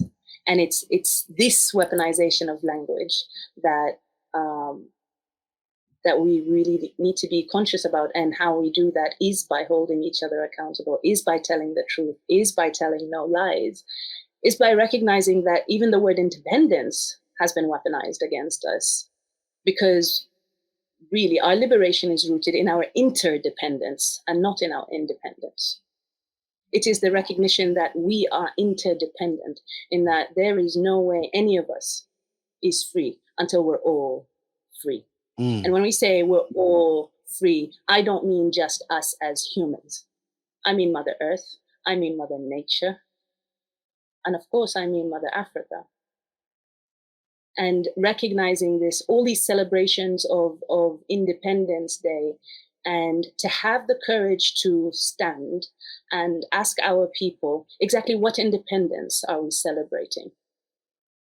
How are we independent? If our brothers and sisters just across this superficial border or boundary that was imposed upon us are suffering to the magnitudes that they are suffering, how are we independent?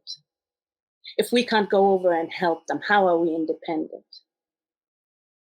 If we can't recognize that these words that we are using and waving in each other's faces is furthering this narrative.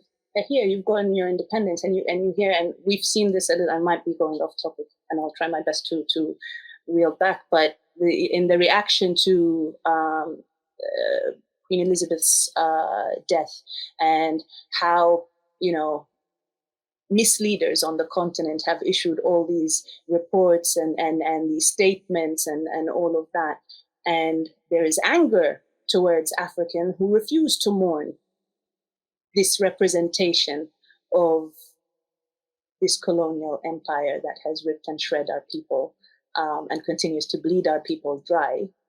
And we're asked to justify it And these are the breadcrumbs. These are the easy wins or the easy victories that our misleaders are happy to tell us, no, this, you need to recognize this and forget everything else that's missing. These are the questions we need to ask ourselves. And so when we talk about agriculture, when we talk about food, it's what brings us together. It's so much of our memories, of our medicine, of our history is in this food.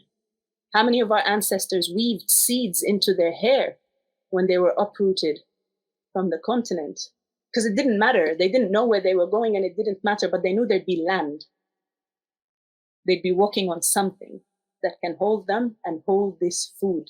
And once we connect to that, once we recognize the power of that, then we recognize ultimately we are all seeds. And each of us holds a story that connects us to one another. And it's just, how are we nurturing it? And how is it sprouting our liberation, however long it might take to water?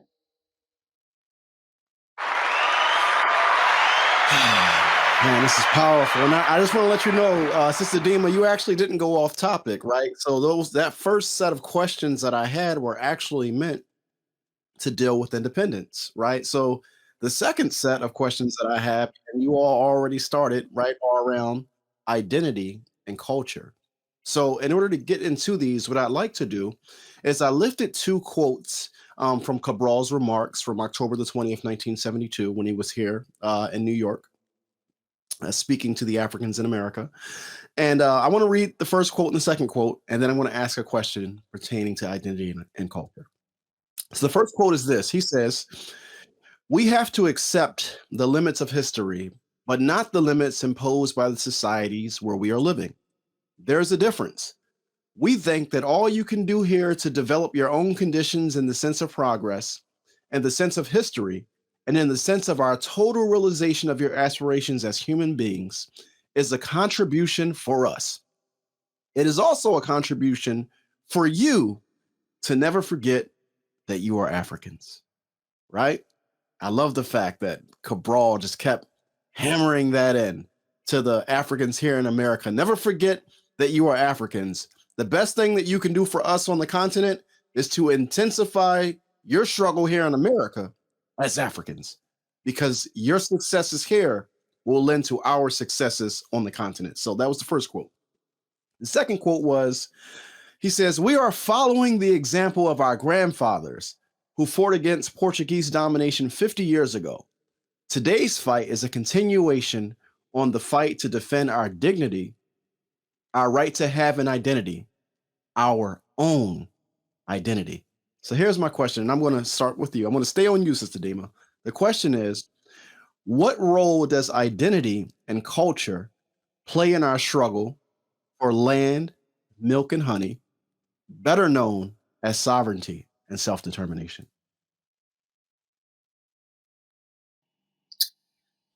Ooh, on a personal level, this quote and this context that we're having is very loud and very present in my recent memory, because for those of you who don't know, in 2018, the youth, the brave sheroes and heroes of my land, Sudan, which is translated into the land of the Black, took to the streets to reclaim every inch of that land, to reclaim our sovereignty. And for those of you who don't know, that Sudan has been dubbed internationally by multiple institutions as the food basket of the world.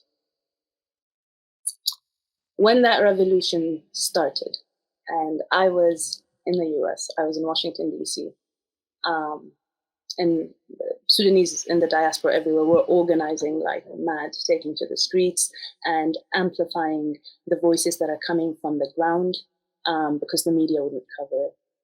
When I reached out to some of the African American organizations, the Black liberation organizations in the US, particularly in DC, the first thing that was said back to me when I was asking, would you bring your people out so that we can share what we're all struggling with, what we're all fighting for, and not just what we're fighting. I said, sure. And this was an elder. I can bring them out. But they'll ask me this one question.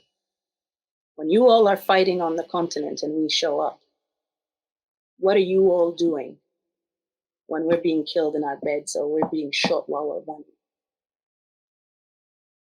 And the truth is, because we have to tell the truth, and we must not tell lies.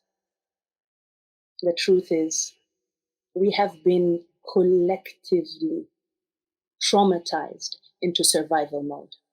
And that by default has us worrying about self, worrying about the part and not the whole. And this is something that we need to confront, and we need to confront wholeheartedly. And it's not easy. It's not pretty. It's not comforting. And so there is some pride in seeing this mobilization shift, this dynamic shift, to see the response from the continent and the larger diaspora to the vicious lynching of Brother George Floyd, when our Nigerian sisters and brothers took to the street and stood outside the US Embassy in Nigeria saying, we can't breathe, saying, hands up, don't shoot, and echoing the voices that were coming from the streets of the US. But we still have a very, very long way to go. Recognizing where we are and celebrating how far we've come from the certain breaks that have continued to happen within the larger Pan-African liberation movement. But in doing that, we must also honor that we still need to be able to hold ourselves accountable and say, we're not showing up. Are we showing up fully? And the truth is, we don't fully show up for things unless we fully believe that we deserve them.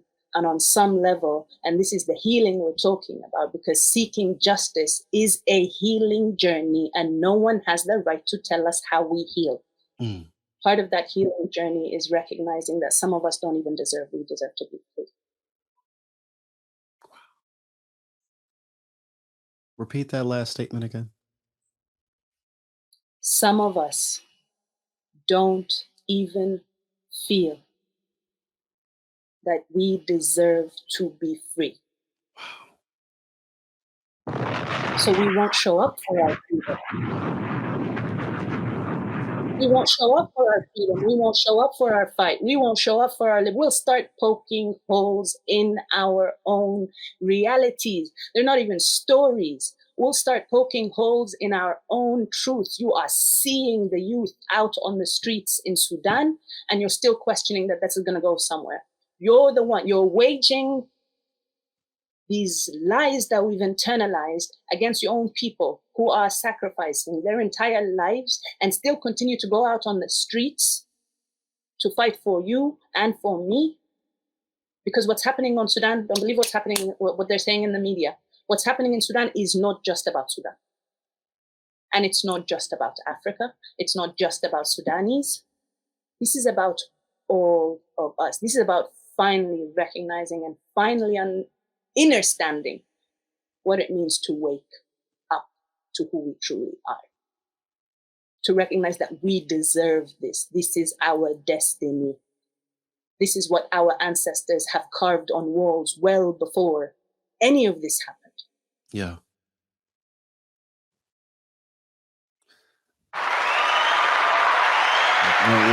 When the spirit moves, you know, as Professor Browder says all the time, we got to stay in the flow. We got to stay in the flow. He said, Brother Omawale, I'm just staying in the flow. All right. So, Brother Sapiwe, in the spirit of staying in the flow, I want to flow right to you with the same question. What role does identity play in our struggle for land, milk, and honey, better known as sovereignty and self-determination? Okay. So I'm going to try to connect a whole heap of dots here in a very short amount of time. Okay.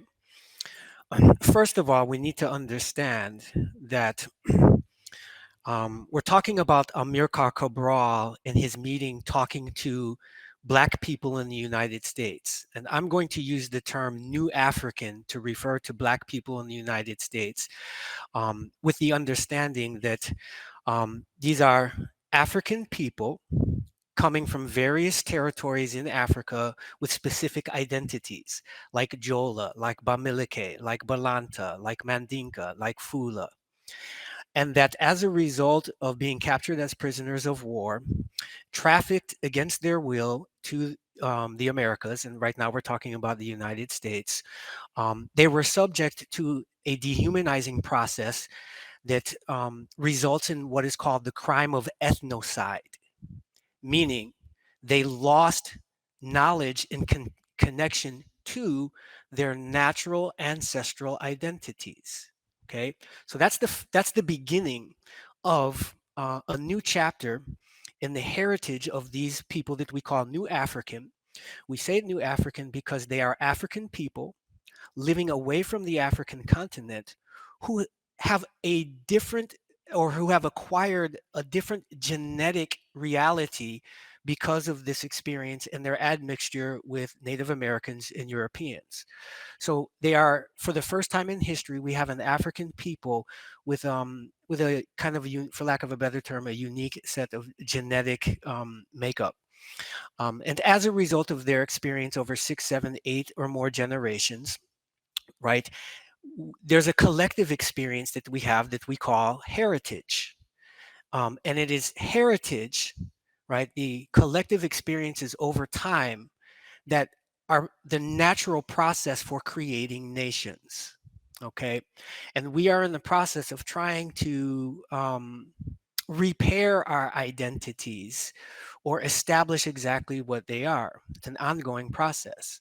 Now, the quote that you brought up, right, where you said, where Cabral said, we have to accept the limits of history, but not the limits imposed by the societies where we are living. Okay. Later on, in his presentation to us later on, he also says that he's, in speaking of the process of nation building, which is part of establishing an identity, he says that armed struggle, right, is a part of it. He says it's not our invention. And Cabral says it's not even what he wants and what he supports. He says that in the process of establishing your identity, in the process of asserting your dignity, expressing it collectively, right, by having the power, right, to stand on the stage of world affairs, right, it is the armed struggle is a requirement of history. Okay, so both Sister Neff and Sister Dima had talked about the sacredness and the dignity that is involved in this question. So suppose we are invited to the Pan-African table to come to the great feast and the banquet, and we are supposed to bring our food, our dish. Now, for us New Africans in the United States, right, let's really think about that. We don't have any land. At the beginning of the last century, we had 1 million new African farmers. We have less than 30,000 now. We control approximately 0.7% of the agricultural land. How can we show up to the great feast of African dignity if we can't even bring our own food? That we have to get food that was grown on land, owned and controlled by somebody else, that was produced by somebody else, not ourselves. So here again, we've connected the dot, right, to the issue of food sovereignty, food, dignity, culture, and independence. And Brother Omawali, in any conversation, I'm always going to direct us, as Cabral did in this meeting 50 years ago. He always says we have to start from the material foundations, right? An objective assessment of the material foundations to inform our struggle. Yes, it is first and foremost spiritual, and it's a healing, a regeneration, a creating of the spirit and of the mind. But if we shy away from confronting the material requirements, right, the limits of history, how are we going to be able to participate when we don't have the basis for the material means for our dignity, which is control of a territory. I'm speaking of New Africans here, okay? Because Cabral said, right, he literally says in this speech, right, you don't have to go, New Africans, you don't have to go and run to Africa to make your contribution to Africa's liberation. Your struggle right where you are is your contribution. And so how do we then control some territory, grow food, which is the source of our material dignity, so that we can make our material contribution with all the rest of our African brothers and sisters around the planet? That conversation necessarily entails confronting the limits of history and the armed struggle that is required.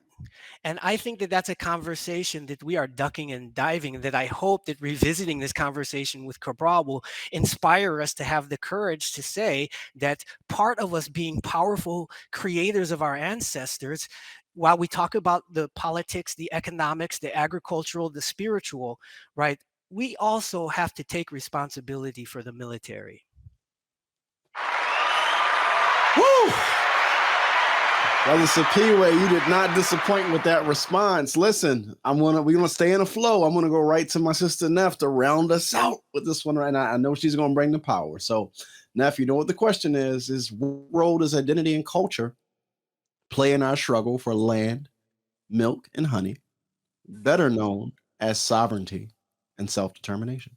Yes, power. That's exactly where I want to start, to continue where you left off, because you did mention power, and that's really the heart of it. I want to quote our beloved revolutionary ancestor, Huey P. Newton, in defining power as the ability to define phenomenon and make it act in a desired manner.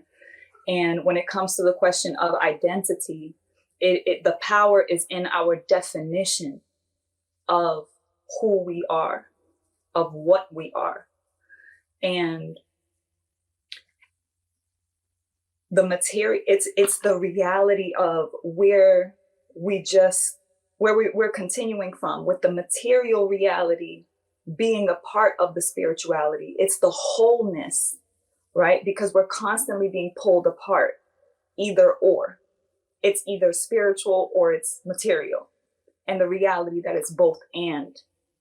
It's the wholeness, it's the equilibrium, the remembrance, right? The coming back together that is so significant. And when it comes to our identity, the parasites that be have defined identity in this way that disconnects us from our source, our cosmology. Because that's really where we have to go. That's where we must return, is the origin point. And if our origin point is being defined by our enemy, we're being stifled. So when it comes to revolution, we know that that's a cyclical path, but it's been extended and it's been defined in a linear, it's been defined as a line. And in order for us to return to that spiral, it is that balancing act. So when I think about the cultural attack, a lot of people focus on capitalism in its economic capacity, but it is a culture. Capitalism is a culture. And that's the culture that is infecting the planet. Whether we call it Americanism or whatever different ways we can look at it, it is that cultural identity that is being adopted or imposed on the people. So we must return back to define for ourselves. That's the way that we get our source of power, right? How do we go back to our source of power? We define for ourselves, who are we? What is our identity? And we can return ancestrally, right? Because so beautifully you connected us to just the diversity of culture throughout the continent. But as we expand beyond that, and the deeper and the further back we go, the more ancient we go beyond even this planet, and we go to the cosmos, the eternal Blackness as our connecting point. And in the state that we're in right now, where literally space is being colonized, it is imperative that we look at the question of our liberation in wholeness and in totality, so that we are able to access our true power source, which is beyond anything material, but must be embodied and crystallized in the material reality. And we have the capacity to do that through healing ourselves in terms of how we look at ourselves. So going back to the point that our sister made about our worthiness, questioning our own worthiness, we have to know our value. And that's a journey that begins within ourselves. It's not something that's abstract. So in order to have that collective reality and that collective liberation, we have to begin inside ourselves. And I think that that's another aspect that we definitely shy away from, because your identity is personal. It's very personal. And it's collective. As Mama Marimba always says, it is the personal, for us as people of African ascent, our legacy, our cosmic consciousness is that everything is everything. So the person is collective. The collective is personal. So again, just coming back to that Smai Tawi, that union. And in completing my expression, I want to just offer an aspect of our cosmology from our ancient Kemetic perspective of Geb, the earth, in honoring its masculine nature. And Nut, so you had Geb and Nut, the complementarity that always exists, right? Because of the divine symmetry of all things in wholeness. And that's one of the deeper, right, conceptions that we have ancestrally, is how do we honor both the active and receptive principle in all things? How do we keep all things in Ma'at and look at mother and father? And what we must do is return to ourselves and mother and father ourselves. That's the healing that we have to do because of this continuation of where we are in the trauma in our childhoods and all of the things and the ways that we must mother and father ourselves. And that's essentially the core of culture. What's the main unit? It's family. The first institution, the first foundational way that we connect into the collective.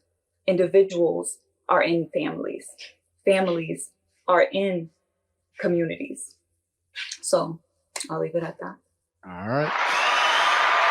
This is going beautiful, and I'm loving the alignment. I'm loving the tapestry being weaving together here. Yeah, I mean, so the conversation is going great. Let's keep pushing here, because I got a few more questions. So as we transition into this next set of questions I have, I'm going to ask my panelists, let's try to keep our responses around like the 90-second window, because I got some powerful Cabral quotes that I would like to lift up.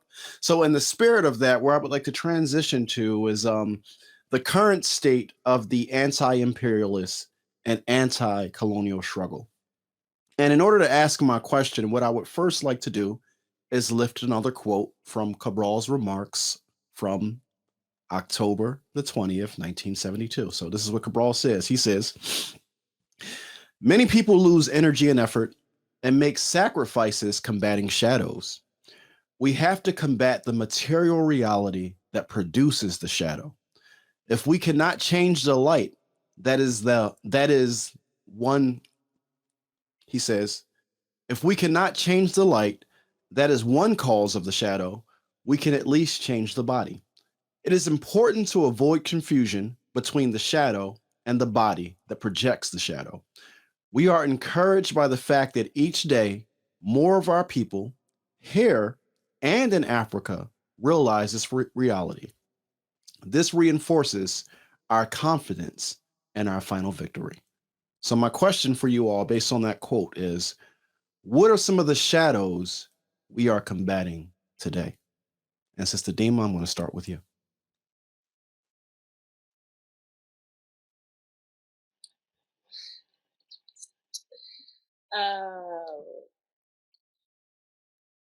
I feel like I've shed some light on that in my previous response as well, in that recognition that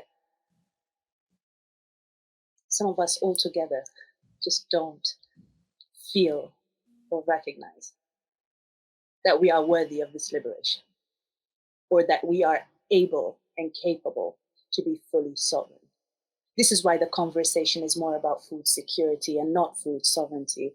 And yeah, I'll quote Raj Patel in saying, you can be food secure in a prison. They're still going to give you food, but what's the food you're getting? And is it are we practicing our agency? Do we have agency over choosing our traditional and ancestral food ways?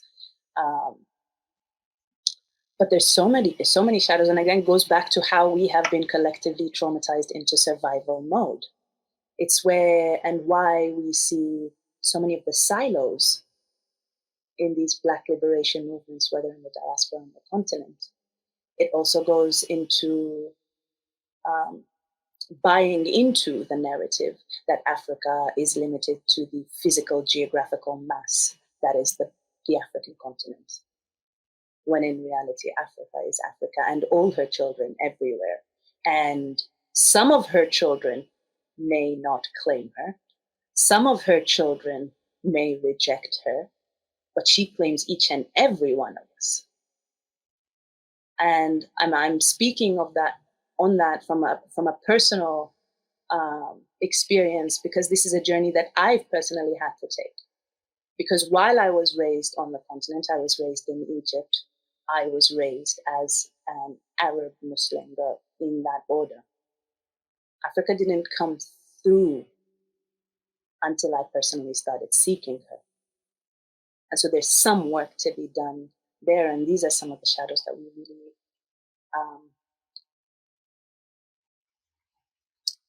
need to navigate. And it'll take some time to look in the mirror when you realize, ooh, okay, I can try and be this, but there's something that's missing, or that's not really me, or I'm not speaking this language. But then also there is the intergenerational trauma, and linked to the intergenerational gap in the Black liberation movement, whether it's on the continent or in the diaspora.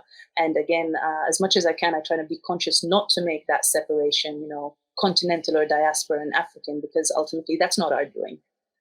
That was a way to continue to separate us. That was a way to tell our family that have been robbed and kidnapped and uprooted, as we speak of seeds and what we're rooting, or have been uprooted from the continent, to be told that your family back home don't care about you, don't this, don't that. And that's where the limitations of history, whether we buy into them or not. And that's also the balance that we need to make. A Sister Neff so beautifully put, masculine, feminine. This is why it's history and heritage. And there's a connection between them that we lose. And no, it doesn't just fix it to say her story and replace history. Because heritage is there, and she goes hand in hand with history. But how they come together, and what parts of them are missing, and what parts of them are being kept behind a curtain or a veil that we have no access to or don't even know to look for. Let's talk about shadows, but that I think requires a whole other conversation that we need to have. So I'm very grateful to start, at least, to plant these seeds in this space, and look forward to delving deeper into them. This is a really long journey. All right. Sister Neff, I'm gonna go to you. What are some of the shadows we are combating today? so glad that you came to me after, because my follow up is the mirror, to look in the mirror. And as you were reading the quote, and I had read the quote before, and I felt it was incomplete, like the assessment. And a lot of times within where we are right now, it's like a lot of regurgitation of what was said before, what was done before. And we have to be honest in the fact that that's not appropriate, because we are here and now. And we have to revolve. That's the responsibility, is to revolve, right? And when it's accurate, but what's happening is we're looking in a mirror, and we're not even if we try to shoot at the figure and not the shadow, we're shooting at the mirror. And I think the mirror was shot. Some people may have shot the shadow, some people may have shot the figure. The glass, the mirror shattered, and now we have devolved.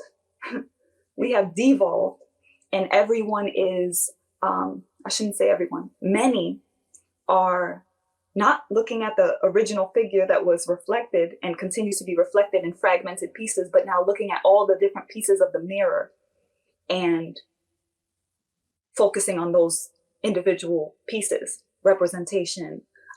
You gave a great example with food security. There's so many different things. And one of the things that really came to me early in my journey as I stepped into this calling was, oh, there's no, like, what's this like debate that's happening within the movement of like, what is the solution?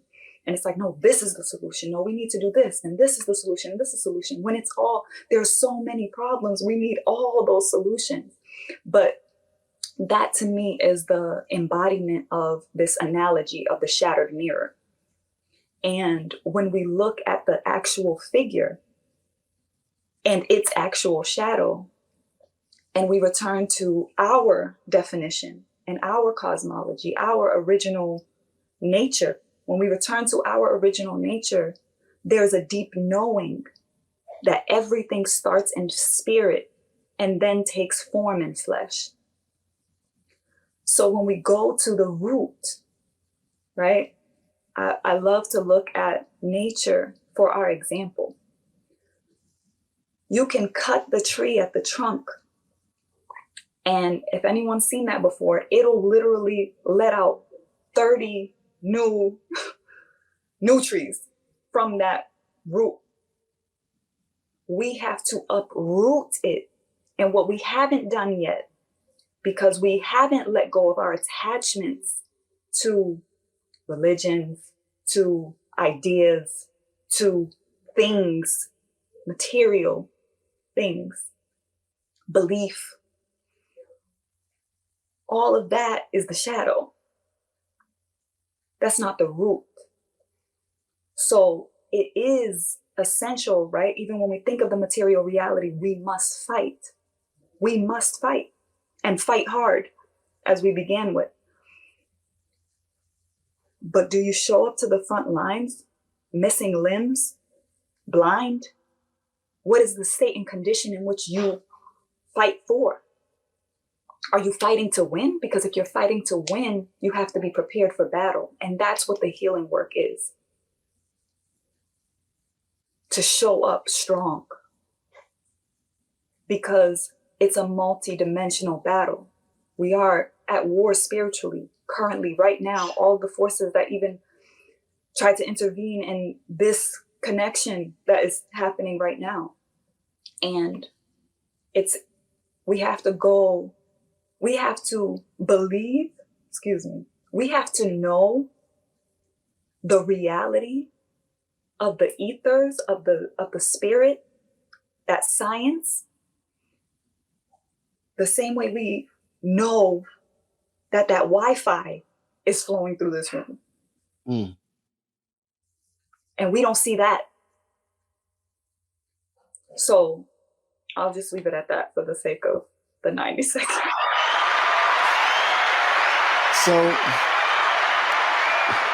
Brother Sapiwe, I tell you what, I'm going to give you 60 seconds to answer this question, but fear not. The next question that I have as we transition is only for you, and I'm going to tell you why when I ask you the question. But 60 seconds, what are some of the shadows that we are combating today?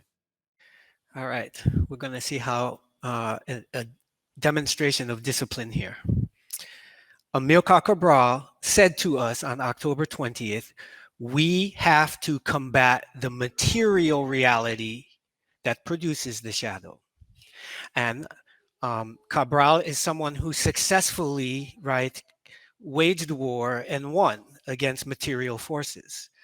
What is the material reality that we're fighting now today? You mentioned anti-imperialism. Well, it's what I call the biosynthetic mafia.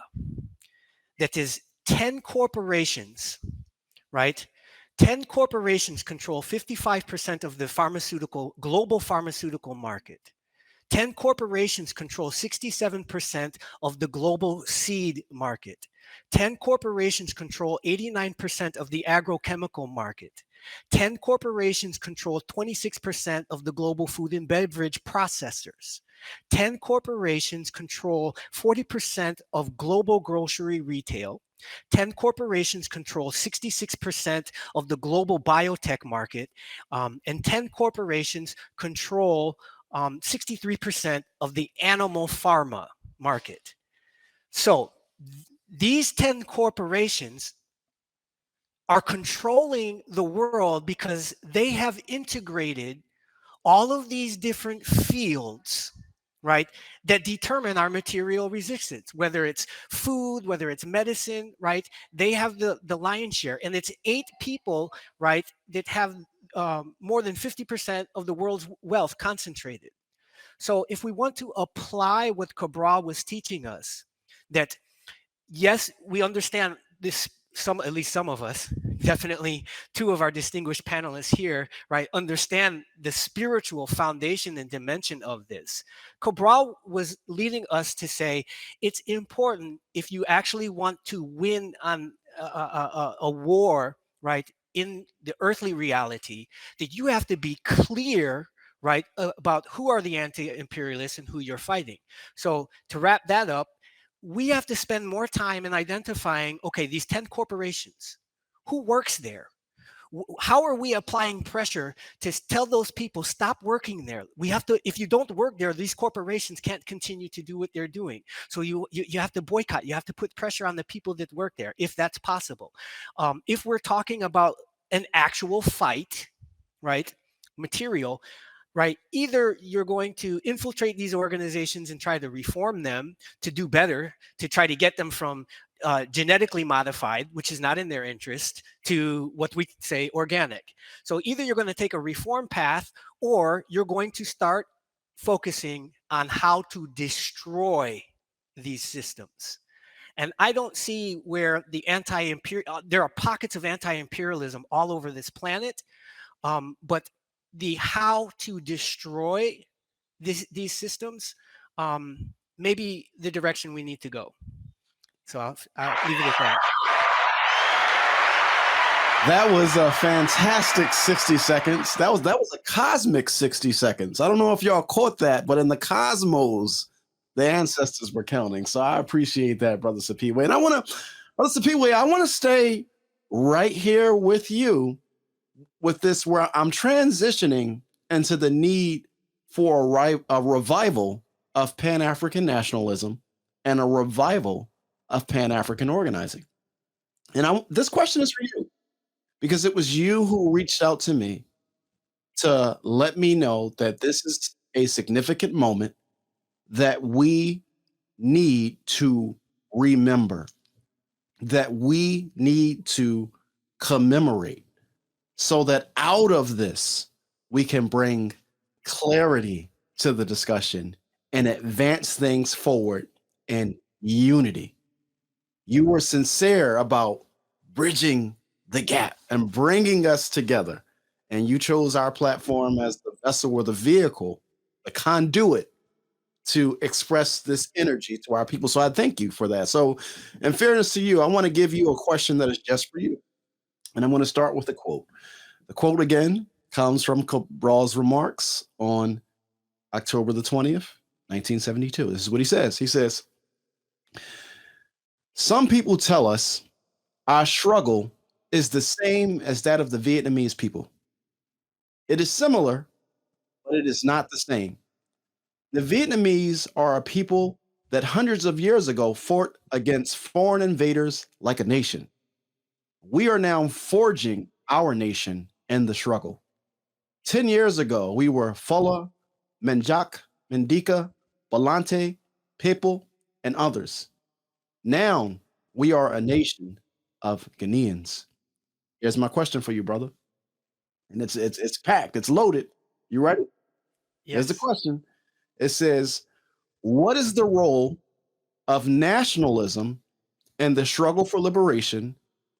And as a nationalist, how do we contend with the growing number of anti-African tribal factions within the African diaspora? Question is for you. I'll give you 90 cosmic seconds to answer. Yeah, that's a question. And let me start by doing this. And I wanted to do this before to set the table, especially for any of our younger viewers who may not really even be familiar with the historical context that we're even talking about. This meeting happened in 1972. Now, if we go back 10 years, a decade, you have to understand. So let's go back, you have 1954, 1959, 1961. In the United States, we're transitioning from the civil rights movement, where we're doing direct action, we're boycotting, we're doing these things. The government is being more repressive against new African people.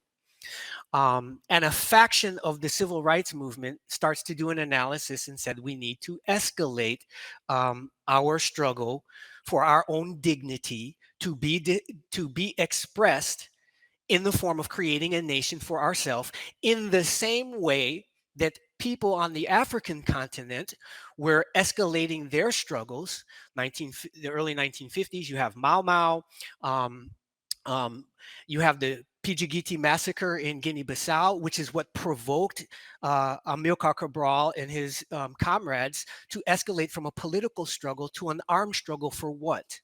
To get national independence. So on both sides of the continent, African people are saying, we are in our historical imperative now is to free ourselves from foreign domination, from European colonial powers. That is true whether you're in Mozambique, whether you're in Tanzania, whether you're in Guinea-Bissau, whether you're in Colombia, whether you're in Peru, whether you're in Honduras or Panama, or you're in Alabama. Now, right around the same time that Cabral escalated the struggle into an armed struggle to get rid of the foreign colonizers and establish national independence, we were doing the same in the United States. And a lot of people may not understand the relationship between Robert Williams, Muhammad Ahmad, Maxwell Stanford, and Malcolm X, and how the three of them, as well as others, had decided that they needed to launch an underground armed insurrection that needed political and diplomatic cover at the international level. For what? For independence, to be able to take the territory where the vast majority of our people were living, which was the Black Belt South Territory of the United States. At that time, we were, even after the Great Migration, we were still 60, 70% of the population. And we were even the majority population in some of these territories, right? There were strategic meetings that decided we were going to try to occupy and liberate these territories in the same way that Cabral was saying, our people live here in Guinea-Bissau. We are the majority population, and we need to control these territories and liberate them. It was decided that the best way to do that was for the Revolutionary Action Movement, RAM, to organize the underground armed liberation struggle and that Malcolm X would be the above ground spokesperson for our liberation movement in the same way that Cabral was when he was attending forums at the United Nations, which is the reason why he came to New York in October of 1972, was to go to the United Nations and use that forum to gain support for their national independence struggle. So at the time of this meeting, and I'll kind of wrap this part up, our struggle for national independence had largely been defeated by 1972. Our leaders had been assassinated and imprisoned.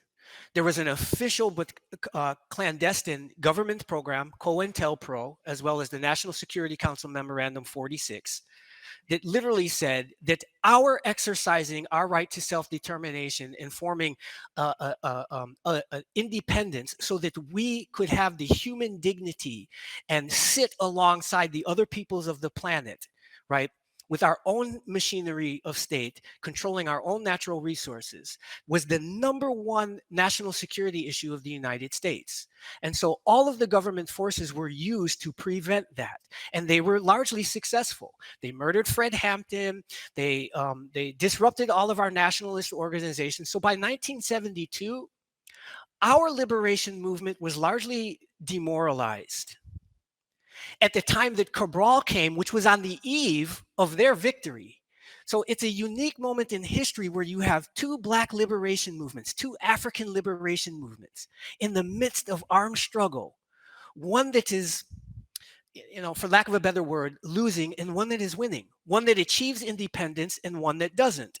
There are some people that want to say that somehow new African people in the United States should not go through that same process that all other African people went through as a stage to get from colonial domination to independence, right? We want to get to real independence, not this neo-colonial, this flag waving. No, we want to get to I think everybody on this panel understands what we're talking about when we use the word independence. And I like what Sister Dima says. It's an interdependence, meaning, for example, right now, the human and material resources that the so-called new African community, which they say in aggregate, our economy is larger than, like the largest Black economy or comparable to Nigeria, but we can't independently direct and interconnect with our other African people, right, on a state level, because we don't have the state machinery to do it. We have to go through mediators. So if we decide, hey, we want to grow this product and we want to ship it, right, to where it's needed in Africa, and we want what they have in Africa, and we want to ship it so that we want to build, in this case, an economic example of that kind of trade, we can't do it because we don't have a nation of our own here. So at the moment of our emancipation, right, a lot of people don't understand the 13th Amendment that abolished slavery in the United States did not provide for citizenship or any other kind of status. At that point, we became free people, which we had inalienable human rights. One of those rights was the right to liberty. Liberty does not just mean being free from physical control, shackles. Liberty in a holistic and a grand sense meant pursuing every possible thing that we could create to help ourselves. There was a period in our history where we were free and we had to face the question, do we want to integrate into American society? Do we want to return to our ancestral homeland? Do we want to form a nation of our own? Or do we want to go to some other third-party country that's outside of Africa? The 4 natural solutions. New African people were never given the opportunity to make that choice for themselves, to exercise self-determination. And that is a bookmark in our struggle that we are still suffering from today. Unfortunately, because of the miseducation, our situation, our heritage here in the United States, few people are really schooled and educated and understand this issue. So I don't know if I've strayed from your question. I know it had something to do with the role of our nationalism, and I was getting there, but I wanted to at least set the context for the people that this discussion was at a pivotal moment where you have some African people on the continent gaining independence and African people on the other side of the Atlantic who were struggling, including ourselves, trying to get independence. And we have lost the consciousness of why we were struggling for national independence and why it's necessary now. All right. So you answered the first part of my question, which was great. So what I'll do, I'll allot you 10 more cosmic seconds. Okay. Right. So I'll give you the totality of the question, but just answer the second part. So Okay. the question was, what is the role of nationalism in the struggle for liberation? And as nationalists, how do we contend with the growing number of anti-African tribal factions within the diaspora? So I'll give you 10 cosmic seconds to answer that latter part. How do we contend with the growing number of anti-African tribal factions within the African diaspora? Education and consciousness. For a people who lost their ancestral identities to regain them, and for a people who have this unique heritage in the United States to want to have, the same tools that other people have, which is a state machinery, is not necessarily have to lead to tribalism. It doesn't have to necessarily lead to some sort of new expression of xenophobia.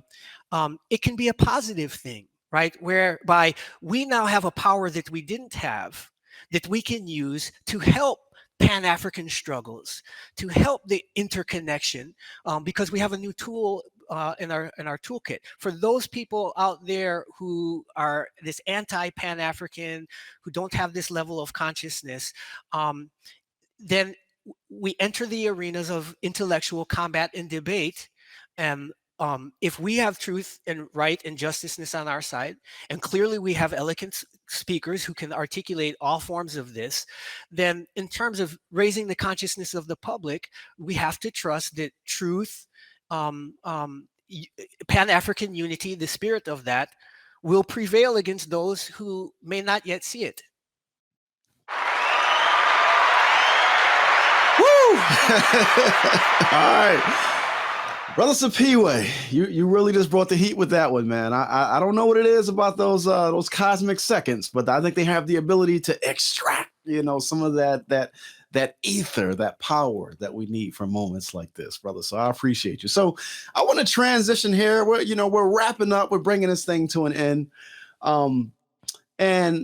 And preparing for today's discussion, we had the opportunity to consult with one of the brilliant minds in our struggle, Brother Kali Akunu of Cooperation Jackson.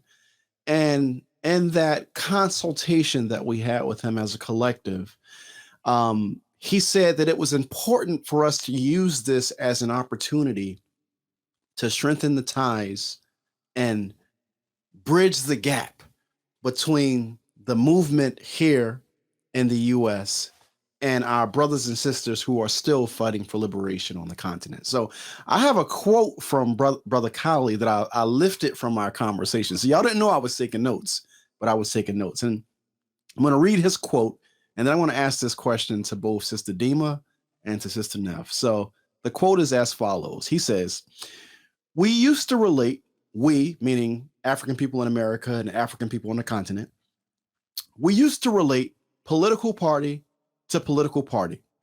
There were some strengths and weaknesses to that old form of organizing. But now we have new opportunities to reorient and create new forms to connect people to people." So I'm going to ask the question. I'm going to start with you, Neff. What would you say are some of those new forms of connecting, and where do you see the most promise for strengthening our bonds?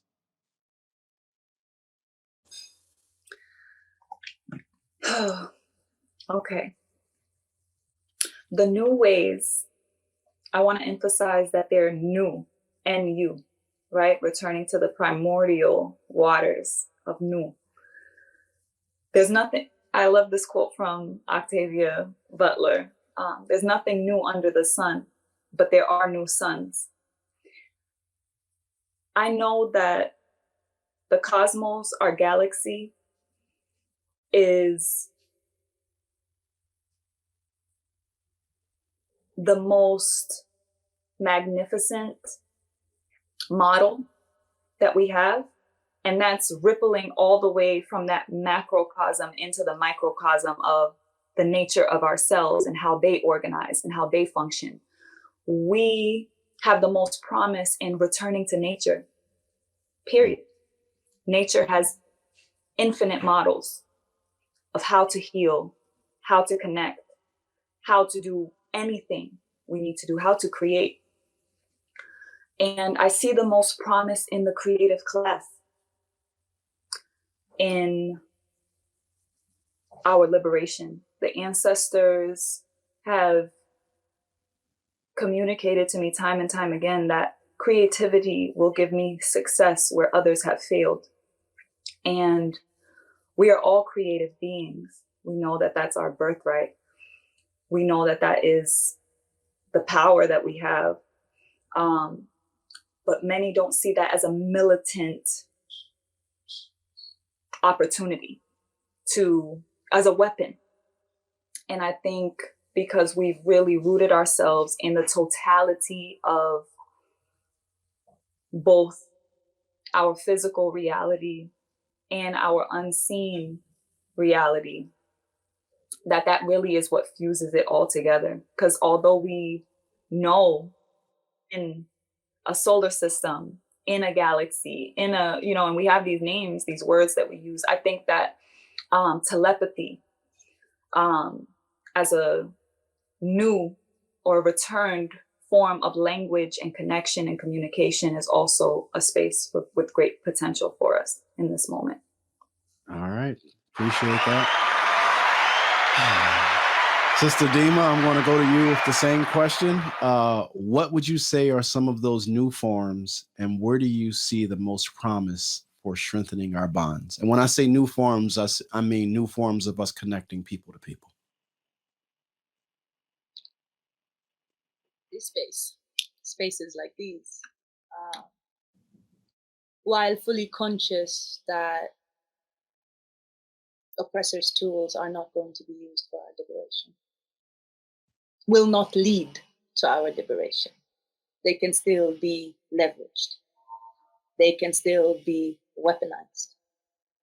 I said earlier that I was raised as an Arab Muslim girl, and I continue to give thanks and gratitude to my parents, and particularly my mother, in all that she's poured into doing this. At the end of the day, we work with what we have. And one of the things she was very adamant about is that I speak proper English. Now, we can get into a whole conversation about why am I not speaking my indigenous language but speaking proper English. But the fact that she made sure of that afforded me the opportunity to be in spaces where English speakers are there, and I can speak in their language and just tell them how wrong they are and say it with a smile.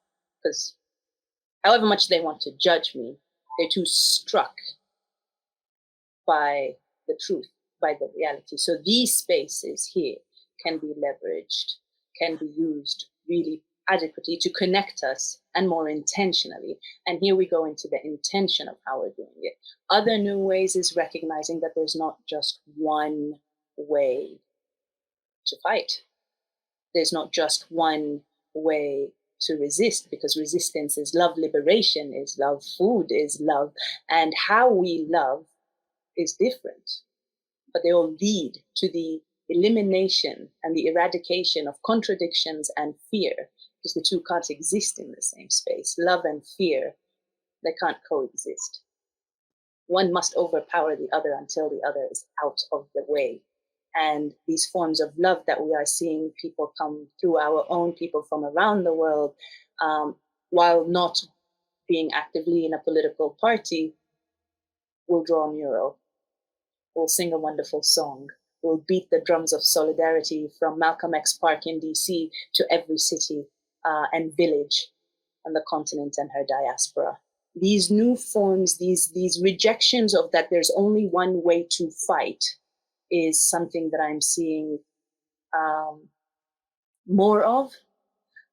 It's something that gives me hope. It's something that encourages because, and especially again with the fight for food sovereignty, particularly, if you're consuming food, you are part of the food sovereignty movement, full stop.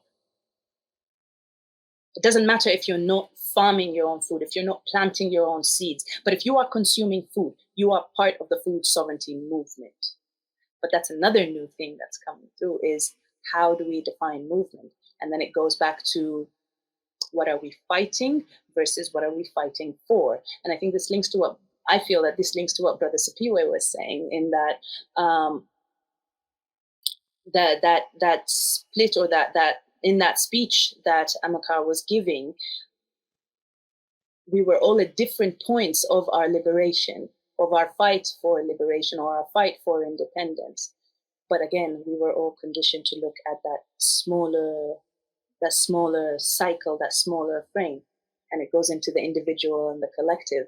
And there's this almost aggressive push that we feel, particularly towards our youth. And you need to focus on the collective. You need to focus on the collective. You need to be, it's selfish to focus on you. And we tend to forget that there is an I in that collective, and that I represents the individual because we each bring something very unique to this liberation movement. Yes. And we need to honor that. And how we honor that is really a big part of it. But for me, the most encouraging part is recognizing that this isn't just a political movement, but this is ultimately us resurrecting and breathing life into our ancestral legacies and heritage. This is heritage protection. This is reclaiming our divine rights that have been passed ancestor to ancestor to ancestor to reach us. And it is a promise and something we have on loan before we pass on to our children and grandchildren. And that's a lot of hope and a lot of love. Ashe. All right. We really got to wrap this up. We got to wrap it up. So, Brother Sapi, I'm going to give you 5 cosmic seconds. I know the flow is moving you to add on. So I'm going to let you jump in because I want to ask this last question. And then the final question, I'm going to give you all 10 seconds just to give me what you got. And we're going to close it out. So go ahead, Brother Sapiwe, add on, and then I'll ask the final question.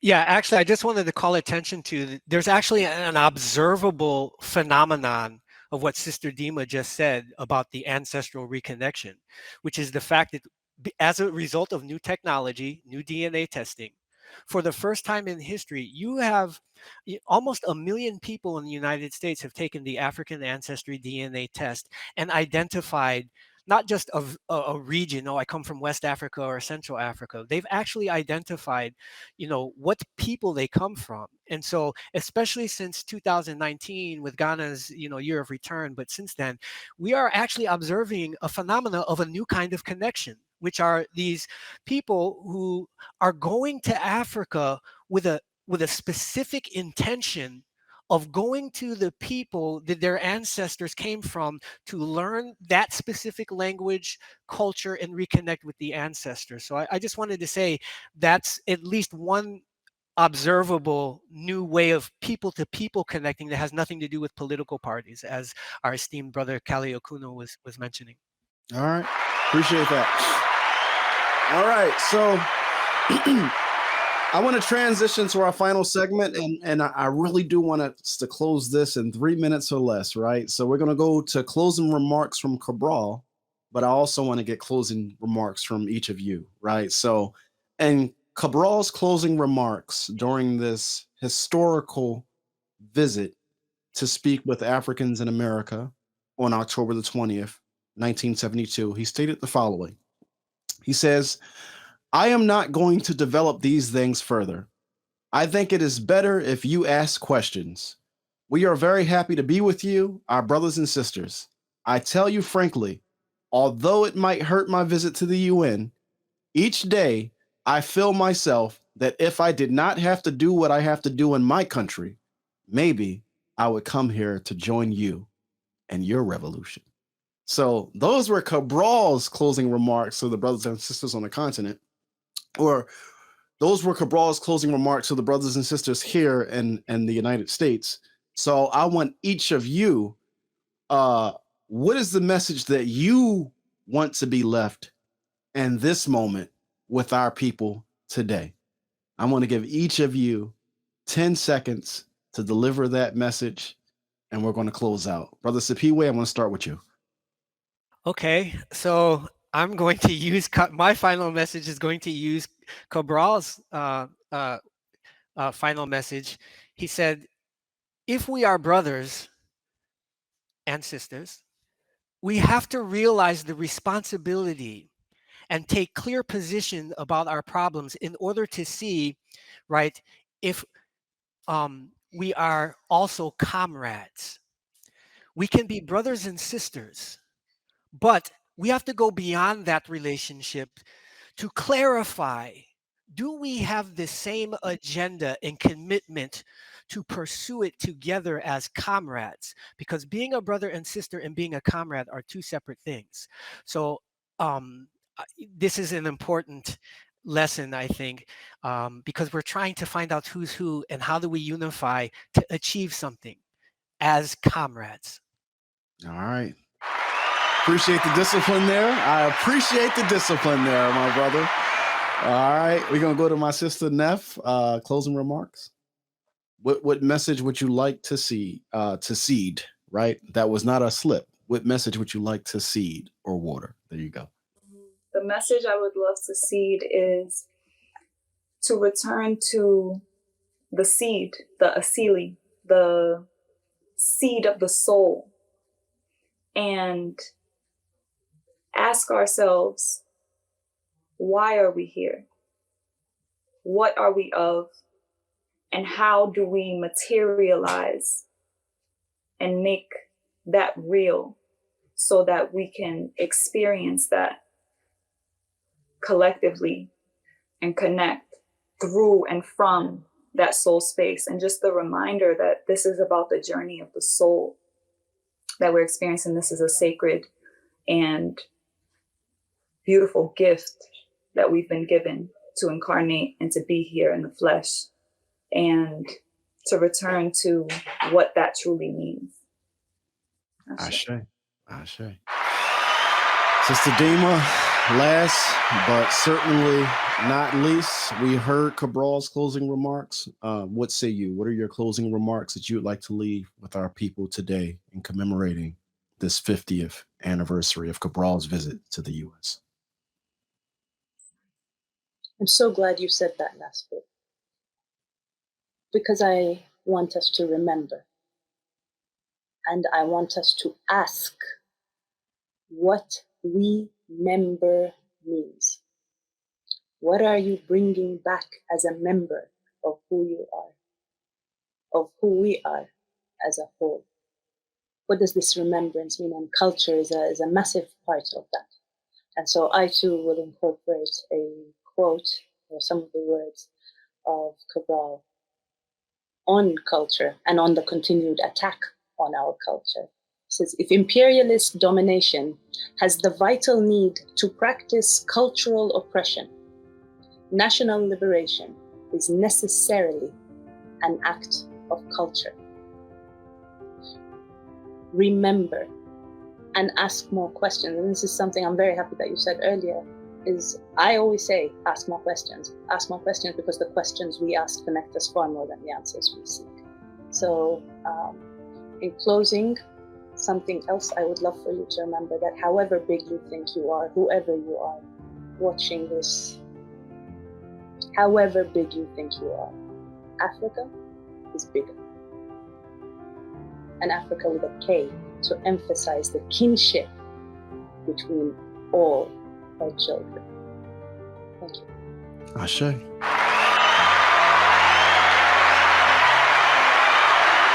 right.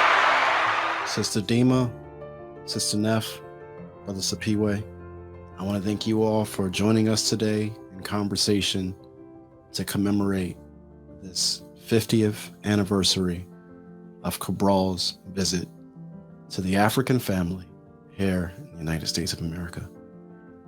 Mascagro, Afialago, Habibi Fahudie, Black Power, Black Liberation, all the words that bring us together and connect us and advance us in confidence and in victory. We out. Peace.